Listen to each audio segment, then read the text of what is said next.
It has begun. You guys are all getting 2 campers, a primary and secondary camper. Your secondary camper will be joining another person's primary camper later on in the story. But at least for the first part, no 2 primaries can be in the same spot. Now, there's always the classic rule of 3. That I'll also tell you when certain rules are in effect. You know, you can never have sex, you can never drink or do drugs, and never ever say, "I'll be right back." I'm gonna say it. What could possibly go wrong? Is that like the actual rules? Do they hit when people run away? Is that like the real rules? They hit when people have to go like to the toilet and say, "I'll be right back"? Well, it's like the classic horror movie trope. So like if you break them, you meant break from the party. Got it. Yeah. And not saying you can't break them. I mean, hell, you can do whatever the fuck you want. Just saying, it's like a classic horror movie trope.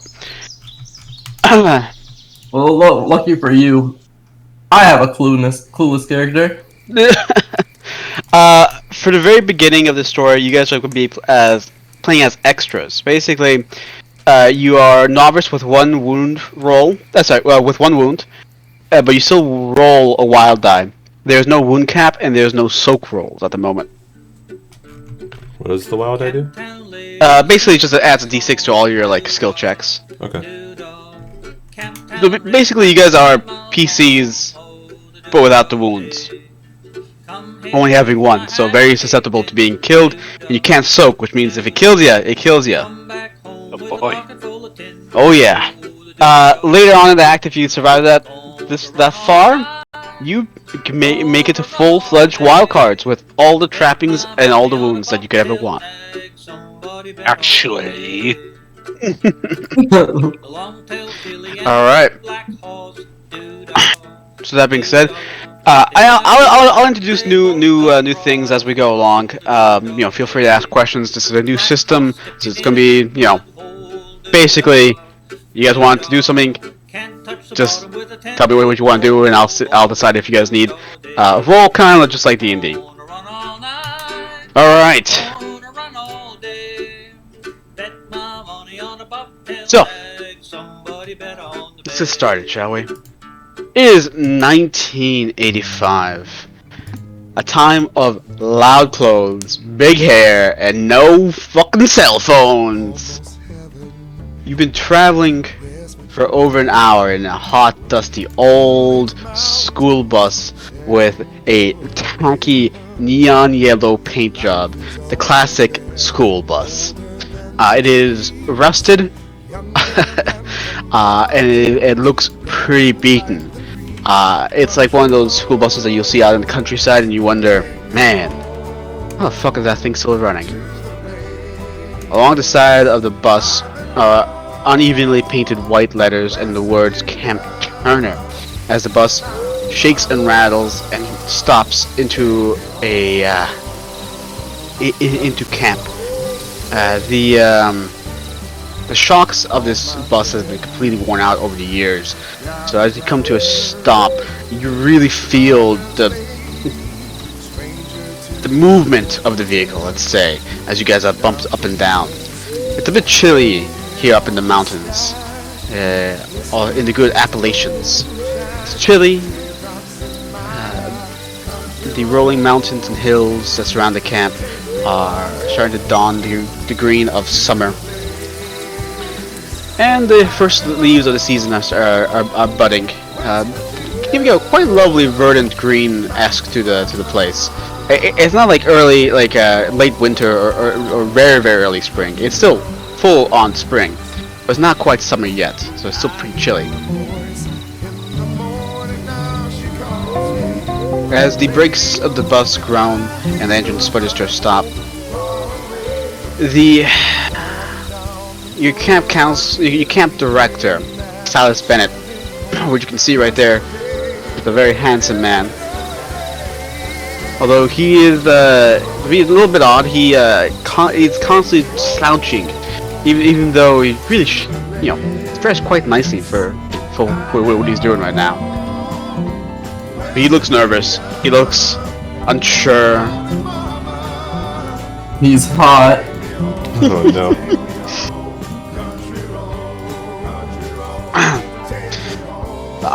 All right, kids. Time. We're here. Time for everybody to get off the bus. I know. Go and stretch your legs for a bit and wait for me by the sign. I'll come out last. Don't forget anything. All right. I don't want to be coming back here to pick up your knickknacks.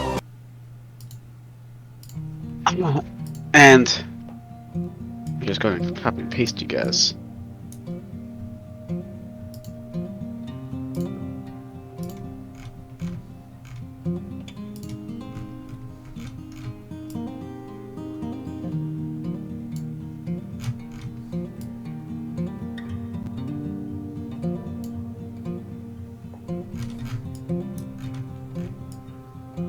Alright. Give me a second to actually think.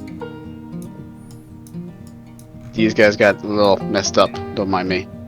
Because you guys had names. Let me actually just replace you, replace you guys with some nice things.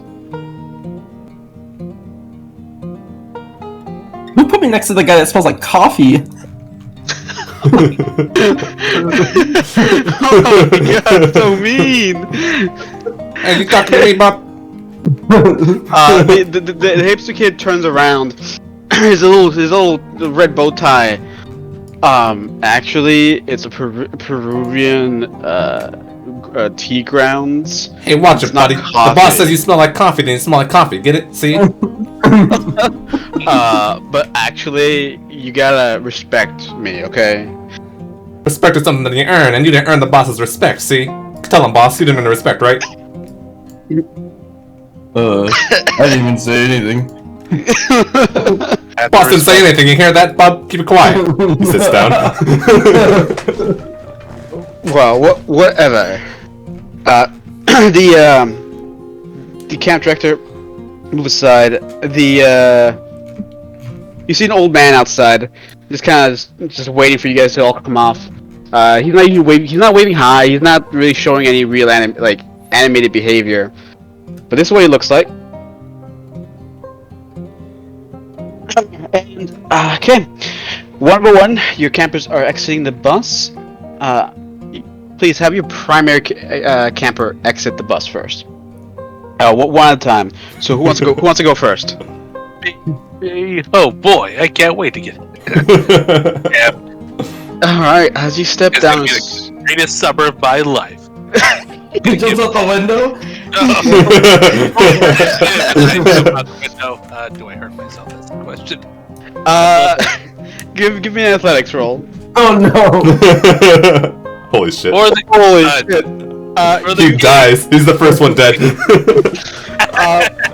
Your shoelace is untied as it catches into the steps of the school bus. You fall down flat on your face and you take a level of fatigue as you get some bumps and bruises. God. And a little bit of mud on your face. Oh god. Pain. Oh god. My gluteus maximus. What is your kid? What does this kid look like? It's like, what are you?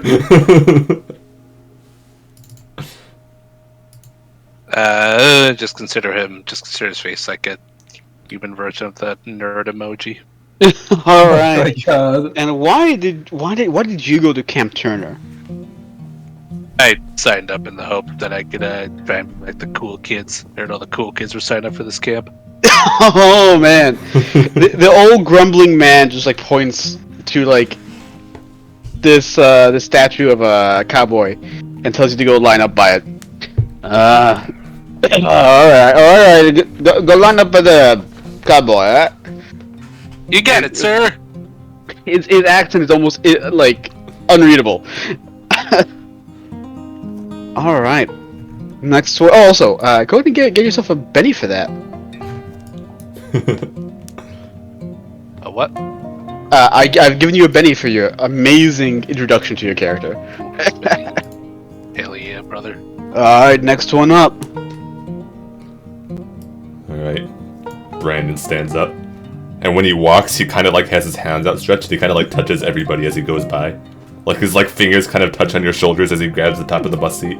And he kind of like feels his way out. And he breathes with his mouth all the time. I can't believe this is your primary character. Jesus. And I kind of like stumble out the bus. As you do so, the camp director Silas, like visibly, like it shivers at your touch. Do you have a problem with my touch, counselor? No. I get really close to his face. Is there something the matter with my appearance? No. Oh God. Something smells, counselor. Something smells really bad from you. No, it's okay. Have you cleaned recently? He like, and smells his breath. No, not there. And then I kind of crouch down. I get closer to his waist. Down here, I smell something disgusting. Oh no. Mr. Bubkiss, I will have you I will have you refrain from sexual assault no. harassment. Okay. There's no assault going on here. You should be careful, counselor. I start walking off the bus. I've heard very bad tales that happen about things that happen to people who don't wash. Then I keep my eyes on him as I walk off the bus. He's like sweating. He's like, what the fuck was that kid about?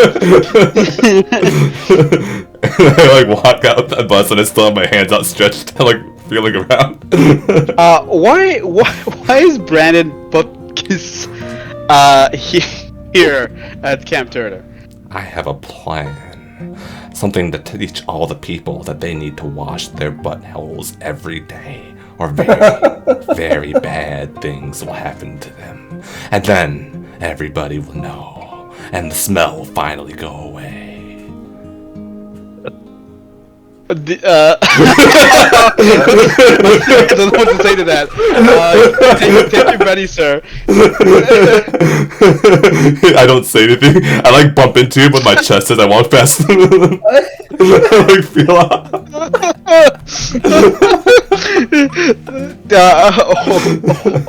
The camp custodian just like he backs away from you. He's like, oh God, oh fuck. Alright. Next. I'm visibly just darting my eyes back and forth uncomfortably. I like put my hand on your shoulders when I walk by, and then like I kind of feel my way around you, and then I stand over here, like a little bit too close. Alright, next one up. Visibly sweating now. Well, boys, I guess it's my call. I'll catch y'all around. And then as he walks by, the cheerleader kind of puts his arm out a little bit to kind of graze him walking by, and he's like, "Oh, he's so hot." The junkie the monkey also stands up. He's like, stand out of the way, boss is coming through. Everybody out of the way. Can't see yourself. I see you. I'm looking at you, hippie.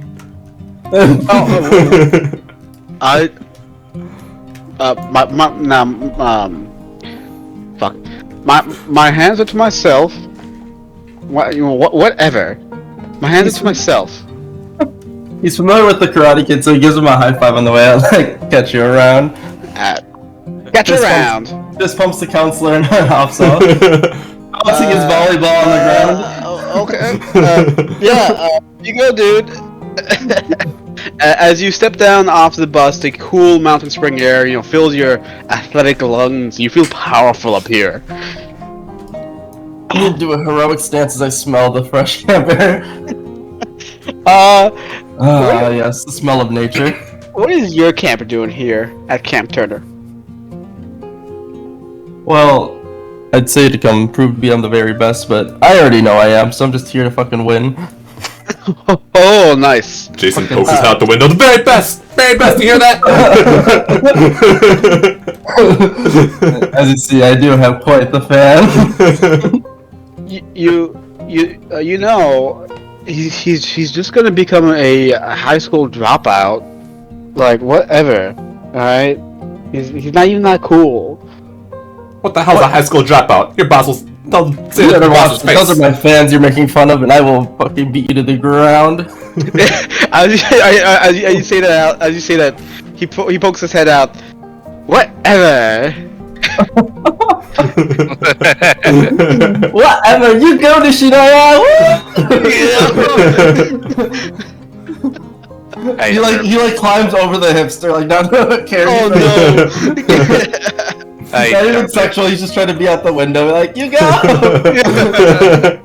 I nervously dart my eyes back to a buff face there, just like, wow, this place is lively, isn't it? The camp custodian. Very lively, but it's gonna be something else soon if you're not careful. I'm now visibly shaking. The camp custodian. Slowly try to back with the grasp. Maybe slowly. Oh, he's the camp custodian? Oh yeah, he's the murderer. Got it. The camp custodian looks at you, Nishinoya, and just immediately holds his hand out for a handshake. Mr. Nishinoya, well, I've been seeing your games on the telly. Yes, you noticed my amazing spike skills, yes. And then I fist bump his handshake. Yeah, he doesn't know what to do about that. He's an old man. He's like, what? It just happened. I'm like, sorry. And instead of he looks like him over a handshake, and I actually slap his hand and I give him a little shake, like a bro shake. He goes along with it, and asks you to line up by Mr. Bupkis. Yeah, I just didn't want to leave you hanging. Let's see. Hey, what's up, fellas? Yeah, as I raise up for a high five. I high five him, maybe a little too hard for his. Ow! I'm like, sorry, sometimes I can't control these muscles, and I give him a little flex. Leaving that hurt. Brandon kind of like winces at the sound of your voice and like kind of backs up and puts both of his hands on the bronze horse as if he's trying to hold himself up. He just kind of like to keep himself steady. Bupkis, was it? And I reach up for a fist bump. It's Bupkis. He like it was a fist bump. When you said you were going for a fist bump, yeah, he wraps his hand around your fist, and it's like he has really long fingers, and it kind of just fully engross your hand. But it's like a soft-handed handshake. It kind of just flops on top of your hand, and he doesn't grab it. He just kind of puts his hand there, and he moves a bit, and then he puts his hand back in the horse. All right, bro. Okay. Don't forget to wash. Oh, God. That guy's a little weird. Yeah. Oh man, I love it. I love it. You asked me. You don't forget to wash. All right, Silas yells out. All right, kids, time for roll call. Grog, Jason, Brandon, Nishinoya. Grog is just looking to the side, not caring, not answering. Here. I guess. Here. Great just says, I'm here. Here. Jaden. I'm here. He's right here. Don't you hear him? Kid with the bow tie. Here. Present. He looks like a present guy to me. And Jake. Yeah, Jake. That's the name. Here. All right, kids. Time to line up. Gonna pair you off into little action groups. We got a lot of work, counselors. We got a lot of work. The kids are gonna be here in a few days, and we gotta get things ready. There's a bunch of things to do. The camp hasn't been used in about 13 years. Everything is pretty rough. Pretty rough. Oh, this is Homer. He lives not far from here. He's a good handyman. His accent's a bit weird. He took a bit of a knock on his noggin back in '79. Don't mind him too much. He'll be helping out with you. And you look at Homer, and he's just like, old man, long white beard, a nice flat felt hat, a big coveralls, and the man is like small, dude. He's like maybe 140 pounds. The age has been eating this guy's like build for a long time now. He probably looks maybe like in his like 80, like maybe he's like 85 or something like that. Probably lived through the Great Depression, all that fun stuff. Did he kill Nazis? He looks to be somewhere around his 80s. It's 1985. He theoretically could have. Yeah, he'd be like in his 40s during the war. Yeah. So yeah, he could have been involved at least in some capacity during the war effort. Not too really sure. But he had the look of a just like the old man. He's seen some things. He looks tired. Is what he looks. Brandon slowly raises his hand, and the fingers are like unusually long and limpy. Yes, Brandon? Camp director, are you sure that this facility is safe? You've all signed the waiver saying, that you understand that this is an outdoor activity and that there's risks involved with, being out in the outdoors. Now, I will caution you. The camp hasn't been used in 13 years, so there's gonna be some rusty items around, shovels or rusty saws, some rusty nails. Just be mindful where you're stepping and be mindful of what you're digging through when you're cleaning up. Oh, I'll be very mindful, camp director. It's you who should be mindful.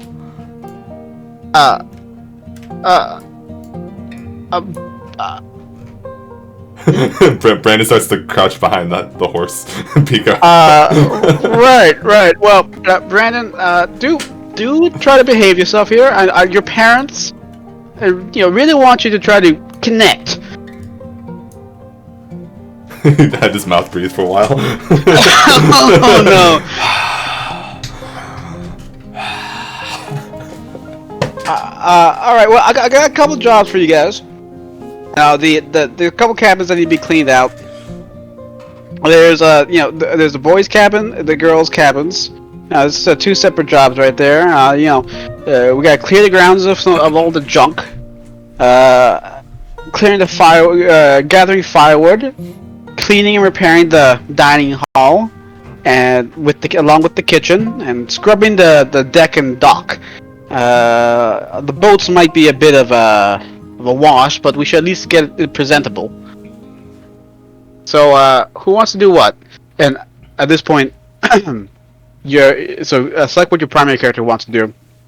I'll do the one that's more physical intensive, as I am the peak performance. And which one is that? Oh, let me be honest, I wasn't paying too much attention to the list of tasks. I was looking at my muscles. Alright, you can go and clear the grounds of debris then. Hey, let's clear the boss. Nobody can clear the grounds better than him. You leave it to him. He's got it. That's a man's job after all. I'm happy you said that. You going with him then? Oh, no problem. Come on, Jason. Oh, I'm coming. Alright, as you guys split off into your pairing. Alright, who's next? Mr. Bubkiss. You called? What? I step out from behind it as if you didn't think I was there. I just kind of appear. How about you go and gather the firewood, huh? Who are you to decide what I do? And then I walk off. Jaden, can you go with him and make sure he does what he needs to do? Absolutely not. I think Grog is gonna go instead. Right, Do I really have to go with that guy? Please. I didn't even want to be here. My parents forced me to, so it'd be good for my, and I quote, self-esteem. Fine. Do gritted teeth. Groggy, he's our man. He can't do it, then no one can. As Grog gets closer, Brandon kind of reaches out and like kind of just touches his like chest a bit, and then he grabs onto his clothes like with a fist, and then just kind of like lets himself get pulled along to wherever Grog goes. Oh no! I don't even care anymore. Let's just go. Alrighty then. Well, Greg, I guess it's you and me. And you guys can By the hammer of Galamir, we shall make a great duo. Jaden. That sounds pretty cool. That was amazing. It's a grandiose tale that me and my friends have been working on for the past year. So one day we'll get this published. I'll make a cheer out of it. Right, Greg. You two aren't the most physical. How about you guys just go clean the boys' cabin, yeah? I'll have you know that I am an acrobat. Watch this handspring.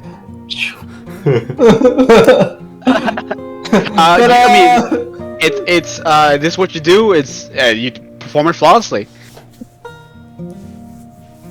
Oh, and Jake, you can go gather some firewood, and they move off into the forest. Come on, Brandon, let's fucking go. Oh, there you go. Wrong voice. Alright, I will deliver. When it passes in front of us, I kind of take a little step back. Just Greg. Brandon already looks like he's exhausted. He's like heaving with the shoulders as he just like gets pulled by the guy. You're not gonna die on me, are you? Oh, I don't plan care. on dying anytime soon, Greg. Actually, please die. That makes this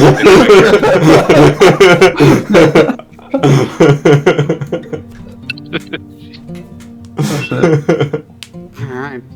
He's an asshole basket case.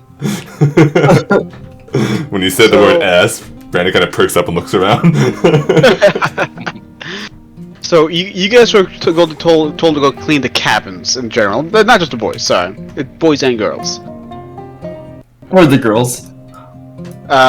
These two are down here, and the boys are these two up here. We were all the cabins, yes. we're all campers, right? Not camp counselors. You guys are camp counselors, actually. You guys getting ready for the campers. Ooh, nice. Let's see. You two, Brandon and Bubkiss, were given duty, but you guys know where you need to go. Like, are you guys actually going to go do what was asked of you, or are you guys going somewhere else? Brandon just gets pulled along by Grog. I think we should just get this done already, so we could just be lazy and sit around. Alright, Frog is just gonna find the nearest axe, just waddle away at to some random tree with no intent.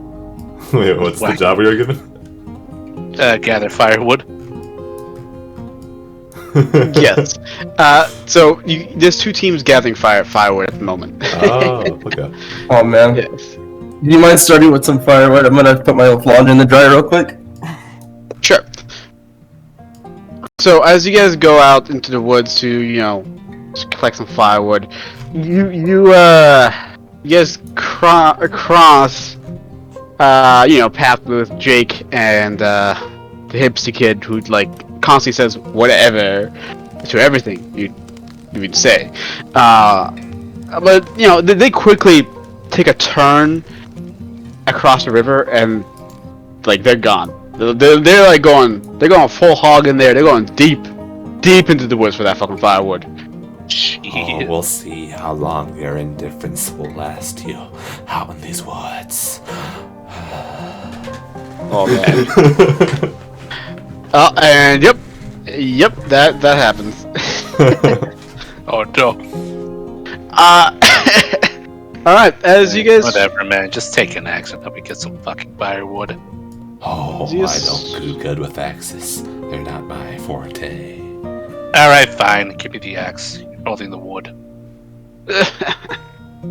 Let me make some light for you guys. You guys are not. You guys don't have any dark vision. There it is. Just begin to walk and walk with your little axe, cutting down trees and and twigs, and just kind of collecting it. Who's collecting the most of the branches? Who's actually carrying it? Hey, Brandon's Brandon. having. Yeah, I have like an armful of twigs. All right. Yeah, Grog just lazily cutting down twigs with no real intent, no real goal. It's just busy work for him. All right. I don't understand. As he's talking to himself, he just whispers, "I don't know why I came here. My stupid fucking parents. It's gonna be the worst summer of my life." God. As you go deeper and deeper into the woods, the terrain here is very hilly, and this is dense hardwood forest, so it's kind of hard to get like good sections. It is, the trees loom above you. The ground is still mushy with like the dew of and moisture of spring, and it just goes shunk, shunk, shunk as you go and trudge across the terrain. It's eerily quiet here. So much so you don't see any squirrels. You don't see any sign of deer here, really. But you do see some small clothed footprints, too tiny to be a deer and too closely spaced together. You can make me one of you Brandon. You can make me a survival roll to see what that is. Oh, okay. You actually got it. Wow. Those seem to be pig tracks. Pigs. There's a wild boar around here. I would watch your step, Grog. You never know what might be hiding in the bushes. We're in the fucking USA in the middle of the woods. There's no boars here. This ain't no fucking Soviet Union. Oh, Fucking idiot. but look at this. Brian kind of like lays down on the ground and puts his face really close to the hooves marks and starts smelling. Oh, there's no mistaking it. The smell of filth. Oh, it's disgusting. I give him a very what the fuck kind of expression. Chopping.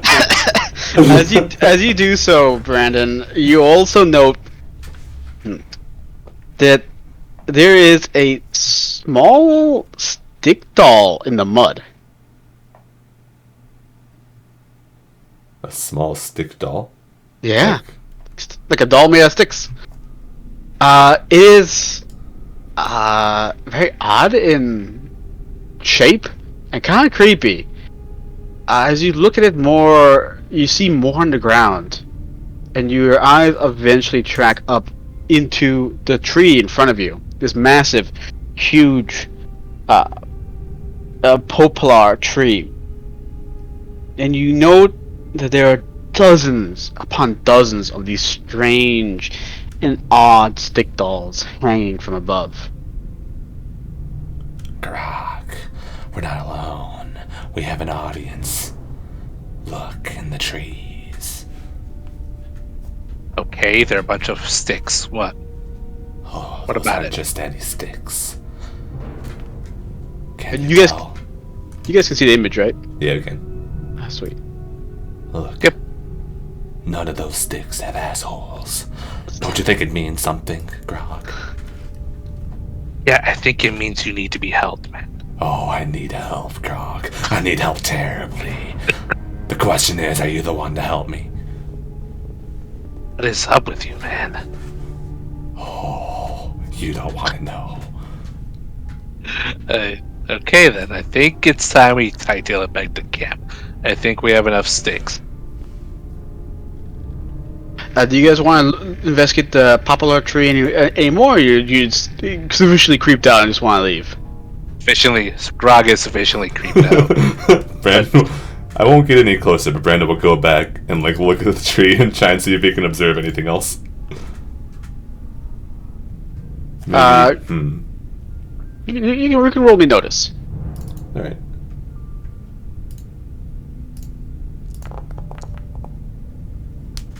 Ooh. So, as you begin to try to look at the tree from a distance, you're not that close to it, really. Not really to get that nice detail that you would need to really look over a tree. But as you crane your neck, you go on your tiptoes, stretching as tall as you can, really trying to get something, to get a sight line. You get a little bit payoff for your investigation. Unfortunately for you, that's just a little too much for your ankles to bear in the slippery mud.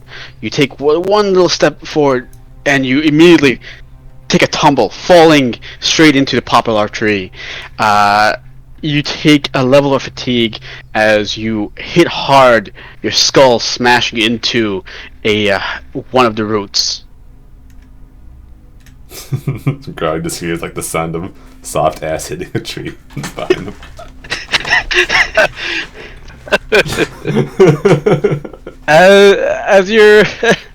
As you are there, you on the ground, you look up and you see this right here. Let me go and give you this handout.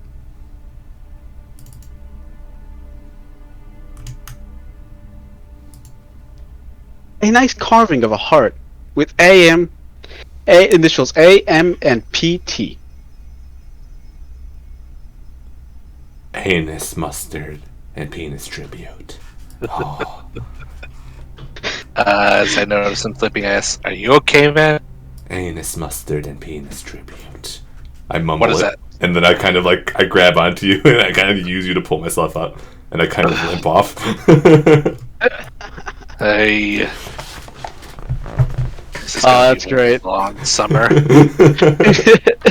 have like a handprint of the mud on your shirt now. Oh no! I don't care anymore. I say. Did I notice that?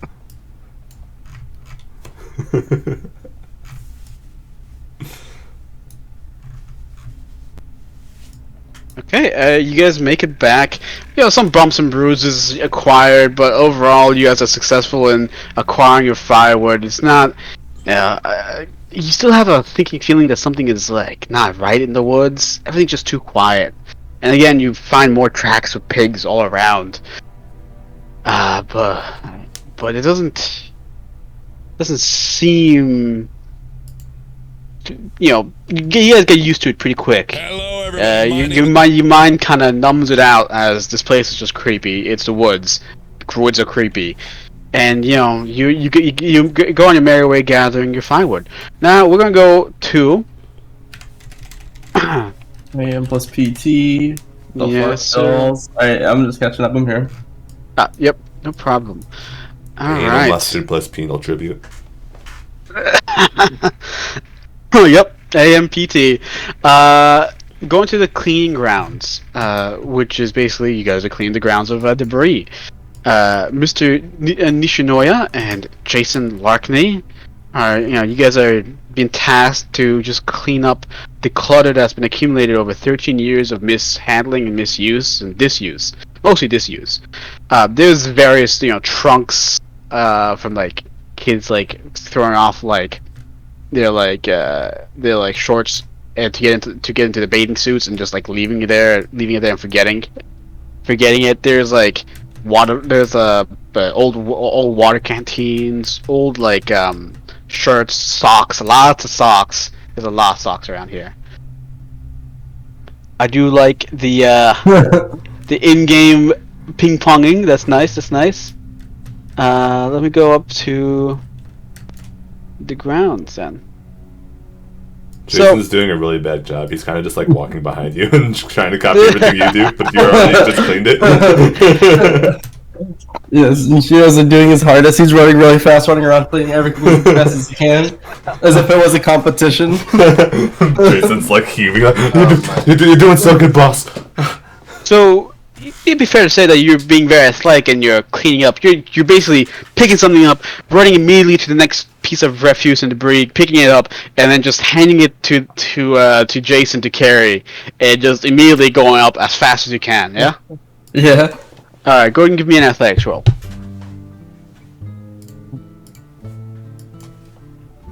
How do I roll it? I clicked on it. There's like a dice next to it. I was clicking on that. Oh. Yeah. Yeah. Very nice. Very nice. Very nice. Very athletic. Very athletic. So you find a ton of like basically like the kids wear their bathing suit underneath their clothing, so whenever they want to swim they can just go, right? Well, Right. the kids, and they're dumb, so guess what you find lots of articles of clothing that are just fucking everywhere. You also find lots of empty cans, some beer cans. Whoa. Deviancy. A wine bottle that's empty, unfortunately. Some various lighters, a couple basically destroyed knives, glasses, shoelaces, shoes. Basically all the man things that you would bring to a camp. You find, and they're just completely dilapidated. But with that amazing 10, you find that a mysterious rock pile has out on the not in the camp, but like on the edge of camp. And I will go ahead and show you this.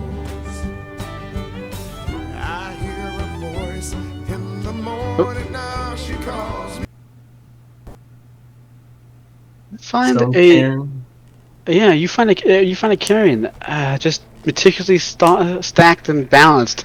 It looks very high. It's very high. It's like somebody spent time building it up pretty high, and it wobbles slightly in the wind as a little gust comes in from the lake, and it just stands there. Hey, yo, J-Dog, you see that over there? Oh, hi.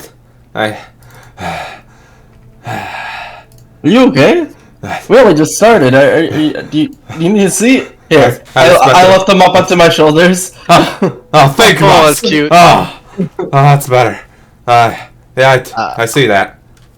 Also, Nishinoya, because you got a success with a raise, you also see this by it. I'm like, A massive size 14. As expected of the boss, his shoes are huge too. I know what they say about people with big feet. yes. As Nishio is a size, but he's a size 15, but he like compares and he's like, nah, this one's too small to be my feet. You see a hobo walk by and looks at you, investigating the footprint. And as you do so, he goes, "Oh yeah, sorry about that, boys. Been me stepping around, stomping by and tromping." Is that? Take a step right next to it right now. He steps into the spot. His shoe size is like fucking size 8. But as soon as he steps down, he slides, immediately destroying the footprint. Sorry about that, boys. Boss tells you to step and you slip. What's wrong with you, huh? You got a What's your problem, Bob? I get right into his face. You got a problem to pick? Huh? Oh, I'm just a bit old and frail. You better watch where you're stepping. You're gonna be slipping right into the mud. You think you're better than me? You think you just step on the footprints and just step all over me? Is that what You you're think trying you're to better than say? the boss? Stepping all on him. Jason pushes him. But boys, you asked me to. I may be just a teenager, but that doesn't mean I'm not willing to take down an old man. And I push him the other way. All right, both give me some. Let's go with athletics for that push. First, Jason. Alright, you push. He's old, but not like a feather. He kind of stands the ground. Alright, Nishinoya. Oh my. Oh no! You do make it with the +2. Just being a natural athlete, you immediately push him about 10 feet, sprawls onto the ground, as he is prone and not very happy. Yeah, next time you better fucking watch it, or else I'll fucking kick your ass. But boy, you Boss says you better watch it. You better watch it. You better call your mom every day and let her know you're okay, huh? Our old man. he looks at you with fierce eyes, just brimming with subdued anger. You see his hand, it's on his belt as he picks himself up, and he's just looking you in your eyes the entire time. His Actually, hand- I'll help him pick him up. I'm like, there's no point in fighting someone who's down on the ground. I need a more challenging fight. You're so nice, boss. Jason will also do it. as you both help him up, he still has his hand on his belt. There's a bulge underneath it. It's like not it's on his side. It's on his hip. It's basically holding it, and there's a slight bulge there. He has a lot of old man clothes. You didn't notice it before, but he has something there. He's looking at you both. Be remembering this, boys. Be remembering this, boys. Be remembering this. Be seeing ya. Be watching ya. As he walks away. I whispered him like, I don't think he's remembering much. He is pretty old. Yeah, he's probably has problems remembering his own name. Doesn't remember that you slip if you step in mud. What's wrong with the old man, huh? Crazy fuck. Crazy. Anyways, we gotta get back to cleaning, and I pick Jason back up. And I just keep going cleaning on my own, and when I get enough trash, I just tuck it to the side. Alright. Well, that was very well done. You've got you found that the footprint and all that fun stuff. Even intimidated poor old Homer there. Jason, you may give me a athletics roll.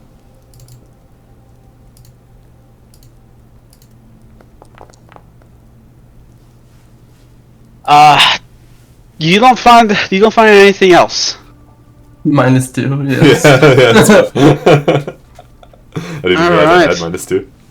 As you guys continue to clean up the campgrounds, I mean, the one other thing that is interesting is you guys find a book. Although it is rotten and completely, at least the cover is completely illegible. You open it up, it's actually pretty good. It says first edition. When you open up and see the first page, it says first edition of dwelling and demo, and then the rest of the words are kind of blurred away. I look at this book and I'm like, hey J-Dog, can you read this? I to be honest, I just kind of have people do the readings and essays for me. Oh yeah. Do you? What do you think about people who can read? I mean, they're an asset to me, actually. Oh yeah. Then I can totally read this, huh? Well, he asks. Oh, and you guys actually do find some instruments. You actually find a trombone thrown up high into into a tree. It's broken and destroyed. It looks like some band geek was bullied. I grab the trombone and I'm like, hey Jason, look at this, and I put it to my crotch and do it just. Oh no! Jason's like clapping his hands like, this is so funny, boss. Oh, you're the best. All right. As you read more into it, Jason, it looks to be basically a Dungeons and Dragons book, but with a new name. It says first edition. It looks kind of rare, but it doesn't really hold any interest to you. Oh, it's just some weird nerd game. Something What's with that? dice. Isn't that something Greg was talking about on the bus? Maybe. It was great. I mean, of course he did. The boss is never wrong. Alright, as you guys discuss about that, we will go to Greg and Jaden Fierce. As Jason realized he may have countered what the boss says, he gets an erection because he's too nervous.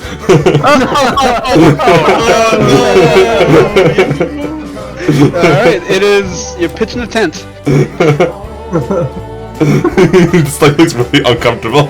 He's like keeps on shifting his weight and he just has an erection. I'm like, whoa, J-Dog, you know we're sleeping in cabins. Oh, yeah. Sorry, boss. I didn't mean to make you uncomfortable. Just the old man makes me so fucking mad. You know. I give him a pat on the back. There we go. Not too hard. Not too hard. Oh, it's hard. Ah! 0 to 10. Oh, that's what the couple rates is. You managed to shove him into the ground as you do a stellar smack. I slide. I didn't realize that was a crit. Boss! J-Dog. Boss, you're strong as always. Oh, that was a great punch.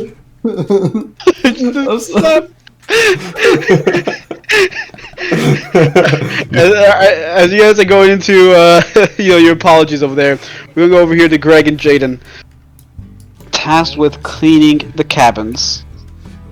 I'll be like, you know, these problems aren't only just for cheering. And I'm like, come on, Greg, let's do this. Greg is slowly panicking because he forgot his copy of Dwellings of Demigorgons. And was like, oh god, where is it? Where is it? Where is it? Where is it? Where is it? Oh no! And then this time he also spills his bag of ice. Oh god! Greg, you're making more things you have to clean up. Here. I'm sorry. I lost one of my first edition Dwellings of Demigorgons. Ooh, That's this a rare one's all edition. shiny. This is cool. Don't touch that! That is my lucky dice. I'm like, okay. My grandpa gave it to me before he died. Oh. Both my grandpas are dead, but I didn't really know them anyways. Yeah, of course you wouldn't. As I just skulked to my bag again. Oh god, where is it? Where is it? Where is it? Where is it? You do actually manage to find your copy. Oh, Excelsior! As I raise it up valiantly. Okay, Wonderful. Get back. By Alright, Orgar's hammer. Alright. I'll get this left side, you get the right side. Indubitably, madam. Clean up, everybody. What skill are you guys using for your cleanup session? Although, Jaden, that's amazing. In fact, give yourself a penny for that. Ooh, a shiny penny. I actually can't see what's going on over there. Greg, you too. There you go. Oh, you guys don't have shared vision? Yeah, that's like that entire area is dark for me. Alright. Oh yeah, no shared vision. I only have who I saw like. Oh, actually, you have shared if you don't click on anybody. I think. Yo, you don't have shared. Never mind. You only have your own character's vision. Yeah. Give me a second to actually change that. That's easy change. I forgot. Yeah, Nishioya has a pretty good vision range at the moment. Yeah. I also forgot that that's like just a thing that you know what, the easiest way to do this honestly is to give everybody permissions to everybody. Although can you guys be trusted? Yeah. Hey, Heavies. I'm just a cheerleader. What do you mean I can't be trusted? Let's see, module settings. No, it's gonna be core settings.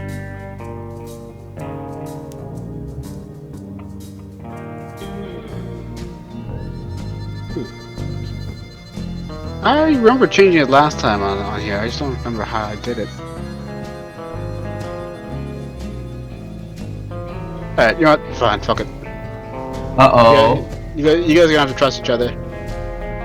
Trusting? disgusting. But only, as I hand her as a generic D20, only if you roll me a high enough charisma check. I'm very charismatic. Roll it then. See what the gods say. Okay. Can I roll the shiny one? No. Please, Greggy. No. You guys should all have vision to each other, yeah? Yeah, I see it. Nice. Where? Oh, they're down there. Okay. Is it like supposed to be dark down there? Is that what Yeah. It's super Oh, okay. dark down there. Okay. Here, I'll be like, please, Greggy kids, let me roll the shiny dice. It gives the biggest puppy dog eyes you ever seen on a boy. You actually don't know what your sexuality is, but if you're straight, you're questioning that right now.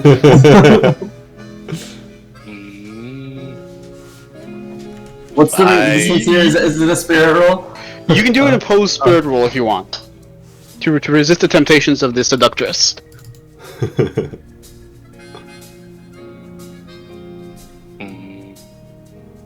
So if you click into your character sheet and just roll spirit. Oh, spirit, there it is. There it is. Fine. Only once. Yay! Here, don't worry, I'll roll it on this bed that I just made. And let me roll. A 7? What does that mean? It means. Alright. 7's a lucky number though, right? So isn't that good? That was a very lucky number. Man, that's not how a D20 works. A D what? I don't know what you're talking about, but I'm a Virgo. I'm a Virgo. Alright. Jaden, go ahead and give me, as you're cleaning, a notice roll. Roll. Wow, these sheets are really dirty. As you're going through, you pick up one of the sheets, and you immediately, although that was a failure. Let's see. Actually, did I give you bumps and bruises already for Jason failing on the athletics test? No. Oh no, it was Greg I think that did that. Jumping out of the bus or something. Great. Oh, you all. Bus. Yeah. That's you. Alright, well, unfortunately, Jaden, with that low roll, tell me how you hurt yourself. You're not, like, maiming or you're not, like, breaking something, but you're hurting yourself. How do you do so well at cleaning? I bumped my head trying to think what's under the beds. Alright, a sharp little rap to the back of the head. It doesn't feel too good, but, one level of fatigue is suffered from bumps and bruises. But you do, as you hit your head, a small little piece of paper drops from the metal frame. And What's this? I'll go ahead and show you the handout. I grab it and I'm holding it upside down. I'm like, what language is this? I'm like, here, Greg, do you know what this says? It's in some weird language. Okay. It says the Jaden, this is just plain English. It says, meet me at the big poplar after dark. What? No, Hey, see? I- What hey. did you... What? No, it ends with the W, look!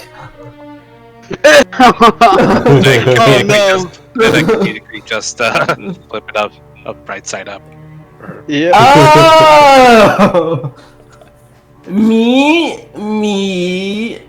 at the big... Oh, that's a big word. I don't know that one.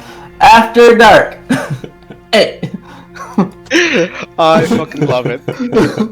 You guys do a pretty good job at cleaning up all the boys' cabin. You go to the girls' cabin to begin your next cleaning spree. Greg, what are you using to clean this this girl's cabin? Like any of your skills? What am I using? What am I using? What am I using?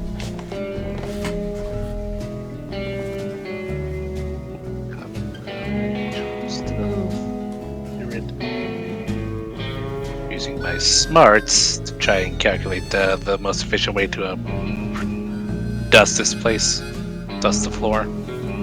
Sure, acceptable. Go ahead. Let's go. How quickly can I do this? Oh, not good enough. Do it pretty good. Even at the -1 for the fatigue from your little, getting tossed around from the buffs. Was fatigue the thing that disappears in an hour? It disappears once you go to sleep. Oh, If there's something. you could. Okay. Hopefully, If I go to sleep. Oh boy. hopefully it's not permanently. So you find another clue, a big clue, in fact, this time around. Oh no, it improves after 1 hour. That's what it says. Oh, does it? Okay, never mind. Yeah. So this is all very it's all just temporary then. Oh, you know what? It's because the DM that DMs for me, he runs it with more gritty rules, so where it lasts like all day. Oh. But we're gonna go with the 1 hour because I like that better, at least for this setting. Thank you, Gil. No problem. I actually read the stuff. Alright. You find a small little diary behind one of the lockers. Looks like it belonged to Nancy Finnegan. What diary? I'm a little lazy. Dear diary, I heard the stories about a monster in these woods that watched the girls in the cabins called the ogre. It is supposed to be some huge half-man, half-animal with one eye. Well, we found him tonight. Caught him peeping into the cabin like a perv. I screamed, but Sandy did not. She is so bold. Ugh. She invited him and told him to take the regular sack off his head. He smelled awful and was disfigured under the sack. His hair looked like it had never been washed.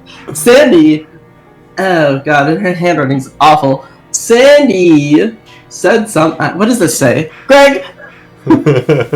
Sandy oohed and awed over him. Who did Those aren't even words. Oohed and over him, pretending like she liked him, and we all laughed.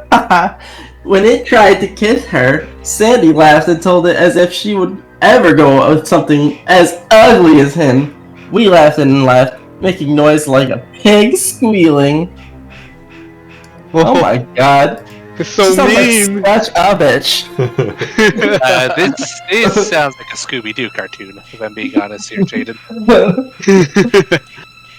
yeah, it kind of does. I love Daphne. Alright. And that's all you find. You find a diary. You found the little note saying "Meet me by the poplar tree A."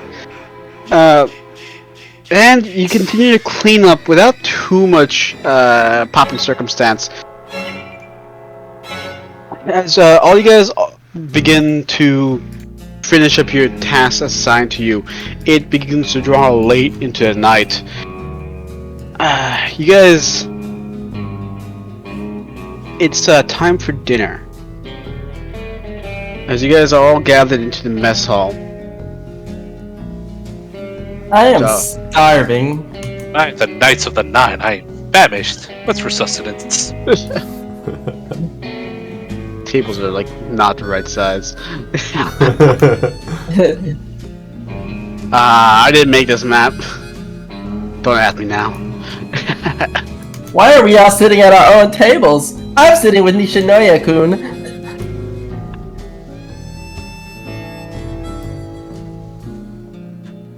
Alright. I'm like, hey Greggykins, come sit at our table. Greg gets a bit nervous. It's like, I'm like, oh, hi Jason. Hey, boss, is it okay that all these people they sit here? Ooh, he's just nervous. He walks over there. Rock stays on his own. Doesn't care. He's just playing around with his fork. Jason looks like unnerved. He's not sure if the boss is okay with all these people just showing up or if he should stop them. It's all good, J-Dog. We're cool. Oh, the boss says it's good. Enjoy yourself, huh? This is the boss's treat. And don't you forget it. Bupkis. Okay. Bupkis just like sits across the room, away from everybody. Same with Homer. In fact, Homer is eyeing both Nishinoya and Jason with very venomous eyes.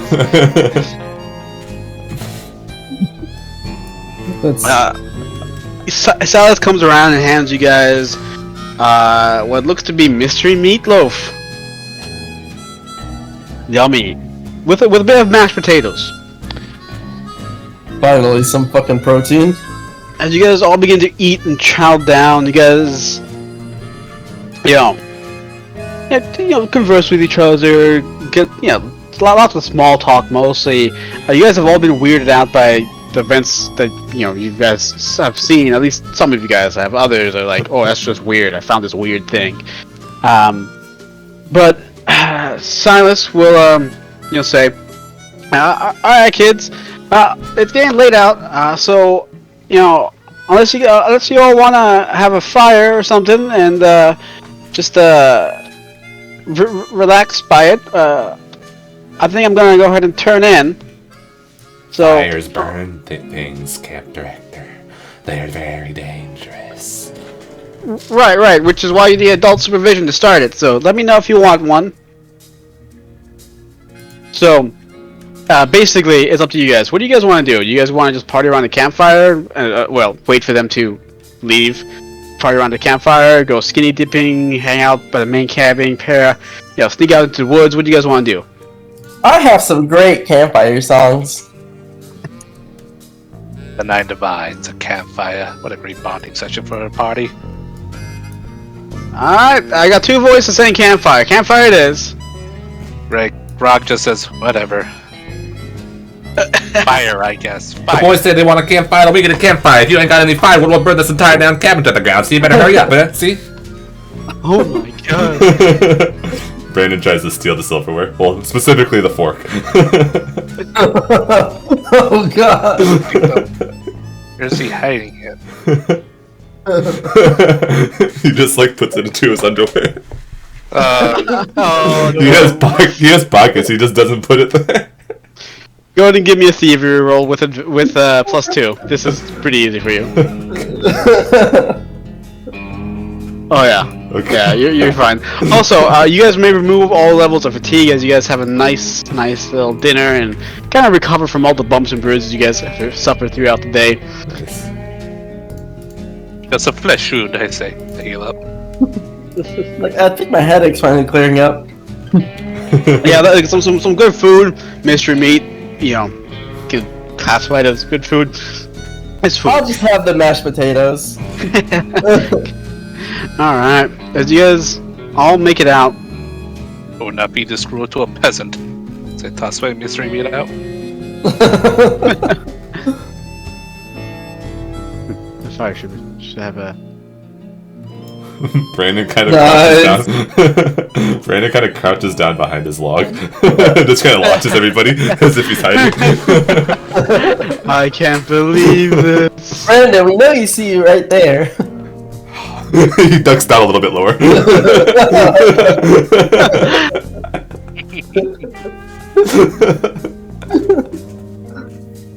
What a weirdo. I Alright. know, he scares us too. You guys are all by the fire, enjoying a nice little stay. I'm just moving you guys randomly onto the log. Actually, Greg, you can stay Not right there. Brandon. Sorry, not Greg, Brandon. Upkiss, you can stay right there, sir. You can stay right there. Alright. One second. And as you guys are just kind of hanging around by the fire, looking at the flames stalk up and talking just joking around with each other. Homer looks at you all, and specifically you, Nishinoya. Oh kids, gotta give you all a warning. There's a reason folks don't go to the shady lake.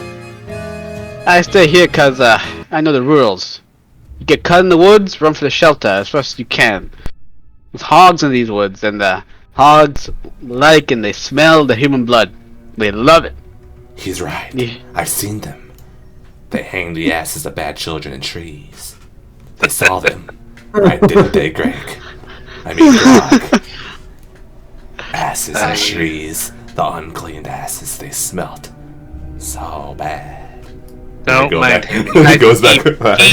He bumped his head earlier today. Don't mind him, Grog says. Well, right. I have the feeling that you were looking at me when you were saying that. You have something to say to me? No, I don't got nothing to say to you. You got something to say, then just come out and say it, huh? But just giving you a warning. There's a giant one out there too, named Tippy. Saw her once. Big as your bus over there.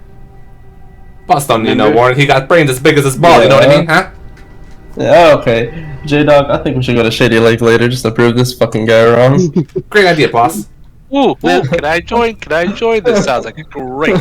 It sounds like a great sort of event for a party to take down. Hey, who invited you? The boss invites you. You don't invite yourself, huh? Come on. According to the Who might have denied my fans? according to the Monster Manual, 3rd edition, these sorts of raid bosses are always better taken care of with large number party. After Nino Shia says that, he's like, of course you can come, huh? Why are you even asking, huh? You can come along. Come on, you're pal, you're buddy. Upon here, Greg's like, did someone say party? Hey, hands up the boss. and then a cartwheel. Alright, but I warned you kids.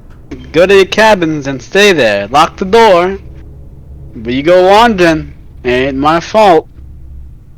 Yeah, old man. Maybe you should just maybe it's your bedtime. You should lock yourself in your cabin about now.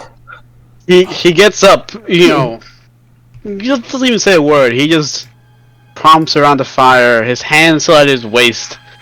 As he walks in front of Brandon kind of like waves his hand at him like a cat. Like, he looks at you like, what the fuck? And then he hides a bit down, bit, like he goes down a bit lower once the guy looks at him. Do I notice what's on his waist? Oh shit. You do. See, actually, let's see. He's gonna have to roll his stealth. Yeah, no. You see the handle of a Ruger sticking out from his waistband. Should we be? I'll say it all out to you in the council here. Should we be having guns on campus? Silas peeps up. Now, kids, this is America, not Soviet Russia. All right, Mr. Homer can have a gun if he wants. This is a campground for children. Yeah. And what are you? Some sort of commie? Sir, if we're gonna have guns on this place, can you at least not pack some old ass single action? What's he gonna do? Have a cowboy shootout? Think about the kids, boss, huh? What about the kids? What about the example we're setting for them, huh? Homer, we'll talk about this tomorrow in the morning. The kids aren't comfortable with you carrying, so when you come back tomorrow, just don't be having it on you. And Homer just looks at you guys. Whatever you say, boss. Whatever you say. And he just saunters on by. Well, before he goes, Grog sighs to this. If you're gonna kill us, can you just kill us with a modern firearm? Something you found in some ancient cowboy's tomb. Grog, stop it! I don't want to die. He walks off into the darkness, disappearing, gone from sideline. Oh, Jaden, he's firing 45 Colt. Gonna take him an eternity to reload if he misses even once. It's a Ruger point. It's a Ruger point 22. Ah. But yes, Still though, that it's a is what- shitty ass gun. Still, technically, a cartridge that cowboys would have used. Yeah. Yes. Point 22s were still common. It's it's a bad gun. It's an old style gun. Anyways, Silas just yawns and, alright kids, I'm gonna turn in. You guys have fun. Don't stay up too late. Put the fire out once you're done. And he's just like holding his temple like he has a headache right now from all you guys. Specifically when he passes Brandon, he kind of like a little bit inside his mouth, and then he closes the door. When he walks in front of Brandon kind of like throws a small twig in front of his feet. Just like, not even to try to do anything, just like to say, remind him that he's there. he crunches onto it, and he just like shakes his head. Oh, God. Why? And Alright, boys, how about we go to Shady Lake? But the fire, I'll show you how my old pops showed me. Everyone gather around. We just piss right on the fire. Jaden, he gets excited and drops his shorts and starts peeing in the fire. Like around his ankles. Oh boy, it's like a ritualistic park. I'm in. As Greg does the same thing. When the boss says dicks out, you come on, Brandon, get over here. Do you mean I not get to fun. see your genitalia? I'm not fucking doing that, Brock says. Actually, Brandon, just wait right there. he doesn't say anything. He just like stays in a more alert position, looking at you guys. Jaden, while pissing, looks back often just to make sure that Brandon's not getting too close. He's not moving, but he's just watching you guys. His eyes are like really wide for some reason. The piss streams go into the fire. So you guys, so the human body can only hold so much piss, and this is a raging bonfire. Sure, you get the big flames out, and there's a lot of boys pissing on this campfire. The smell is fucking awful, dude. It's like, it smells like ammonia being released into the air from it evaporating from the heat. It is not a pleasant smell. Brandon starts groaning. He's like,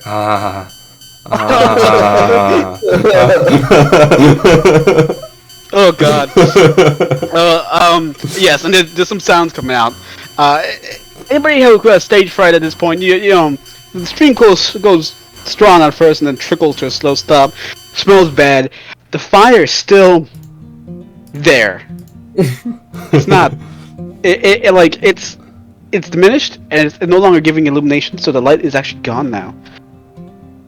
And you guys are only lit by the lanterns. There's moonlight, so there's some light, but it is still incredibly dark. Where do you guys want to go? What do you guys want to do? Well, we're gonna go to Shady Lake, of course, are we not? come on, boys, party at Shady Lake, huh? Follow the boss. Alright. Who's going to Shade Lake? Who's not going to Shade Lake? Is it like, are both characters still involved? You guys can break the party up, whatever you guys want to do. Oh. I'm going where the party is. The Dungeons and Demi-Gorgons manual says that the party should try to never split up. That's an easy way for an entire wipe. Brandon will take that as an invitation, I guess. And he'll come over to you and he'll grab the back of your sleeve to just so you pull him along. Fine, I guess if we all die, it'd be easier as a party, Rock says. When he crawls over the log, he does it on all fours and does a few steps on all fours until he gets to you. And then he just kind of grabs you normally and walks in twos. Alright. As you guys make your way down the pathway into Shady Lakes proper, the boats here are barely boats. The ones currently on the shore have these massive gashes dug deep into them. Almost like a cleaver has went into them. these boats here, they are full of mold and rainwater at the moment. They maybe one person can maybe go on there, but you're gonna have a hell of a time staying afloat. As you look at the water, you just kind of think, yeah, this is not too bad. Just the fucking lake. You hear some rustling in the bushes next to you. Everybody, Question. What's the moon? What's the moon phase? oh, it is full. It is a full moon. Ooh. It's nice and bright out. Your eyes have finally adjusted to the transition, and after from the staring into a fire, your dark vision is starting to kind of return to you. It's everything's muted. Everything is kind of hard to discern, but you guys can see. The full moon, guys. That means everything's gonna be crazy tonight, so we better be careful. Now, you guys hear some rustling.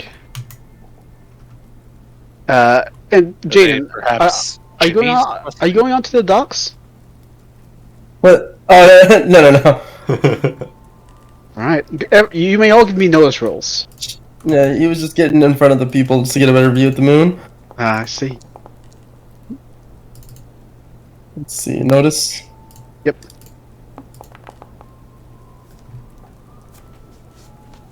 Oh, that's very good. Very good. Ooh. Notice. Oh. Boss, I know you already know this, but She was really noticing things. All right. Think everybody gets it. Grog, you get it with a raise. Same thing. No, just Grog. Did you see Jaden's? Because I rolled it, I don't see it. Jaden's. Oh, it's missing, right? yeah, I don't see it. Yes. Go and roll it again. I see Homer's. Oh no, that was something else. Okay. Well, Grog, you immediately hear something heavy come from the cabins. The hell? It's like footsteps. It's 100% footsteps. Yeah, I don't mean to alarm you, but I think I hear footsteps over there. It's creaking and moving, and some. I don't know. Maybe it's Homer. Creepy Homer guy. This might be a massive boss battle we're up against, gentlemen. Do I need to go rough him up, boss?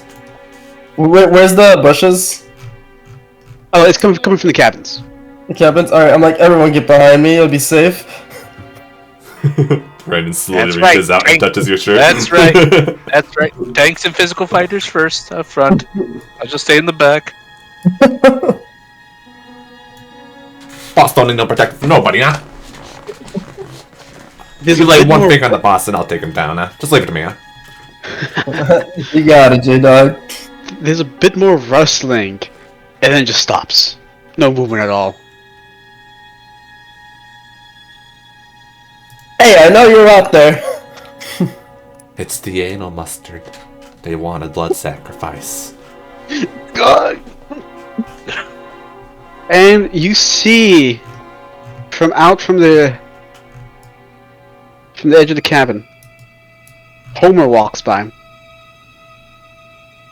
He looks at you, all of you. Now, what I tell you about staying in the cabins at night, huh?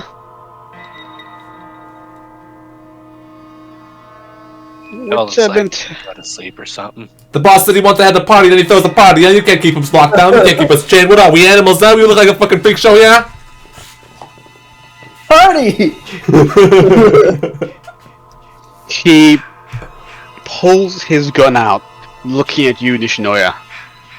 Oh, I do believe it's a party, just not for you. You're gonna shoot a child? He raises his hand up with the pistol. Whoa. Whoa. Well, only one of y'all, one of your little lives. So Was he actually started raising it up at us? Yeah, it's fully at us. No, Okay. don't move. Don't move now.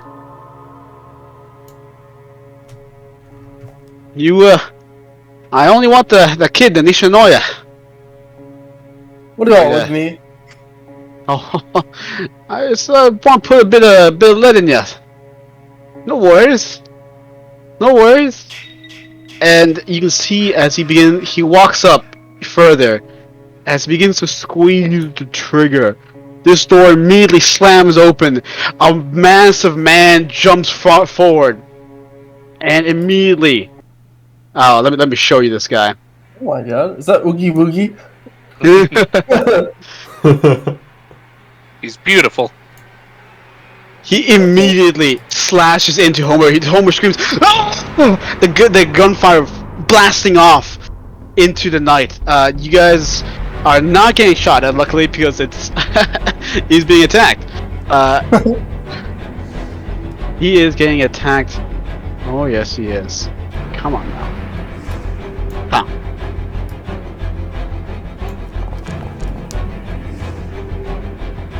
With a 4, that is actually enough to beat Homer's parry, as Homer is cut down with... Homer's an old man. Oh, Jeez. that's a lot. Ooh. As Homer is cut down, that is enough to shake him and give him 1 wound. He's just an extra. He instantly just perishes from this world, being cut in half, being cut across the chest. It is a massive billhook machete digging into his upper rib cage and then being pulled down across the billhook, cutting into his flesh and ripping out his sternum and his heart. And Homer's body lays dead and dying. Or actually, it's dead. Actually, in this case, his gun drops to the ground. The creature looks at you all, not saying a word, but it just grunts. And he immediately starts running at you guys. Boss, I think it's time to get the fuck out of here. We need to run! I wanna go! Yeah, the party's not equipped for this. Greg Alright. yells out. I'm gonna go ahead and give you guys a this new rule. I don't have to outrun the pigs, just have to outrun you. Just like in any slash movie, you don't actually have to outrun the person. You just have to outrun the slowest person. Which means it is a. I'll deal you guys in. It is initiative now, and you guys gotta make an athletics roll. Athletics, so that's our running thing. Yep, you should all have some athletics. Is there an initiative? There is initiative up. So it's the same thing how you toggle combat state. It will bring it up. So if you right click your character, Right, you see the shield and the swords. Oh yeah. There you go. Clicked on it, but It's huge. You caught it. oh, I drew. Okay, Ace of Hearts, 2 Oh. of Hearts. Interesting. Yepers. Okay. I'm like, look, Nishinoya, we both got hearts.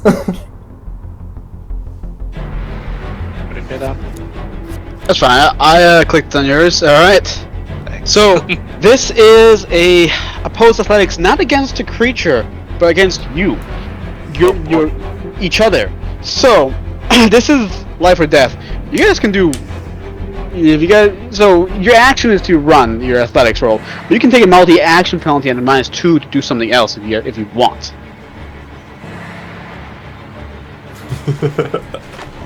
-2. -2, that's... For the multi-action penalty.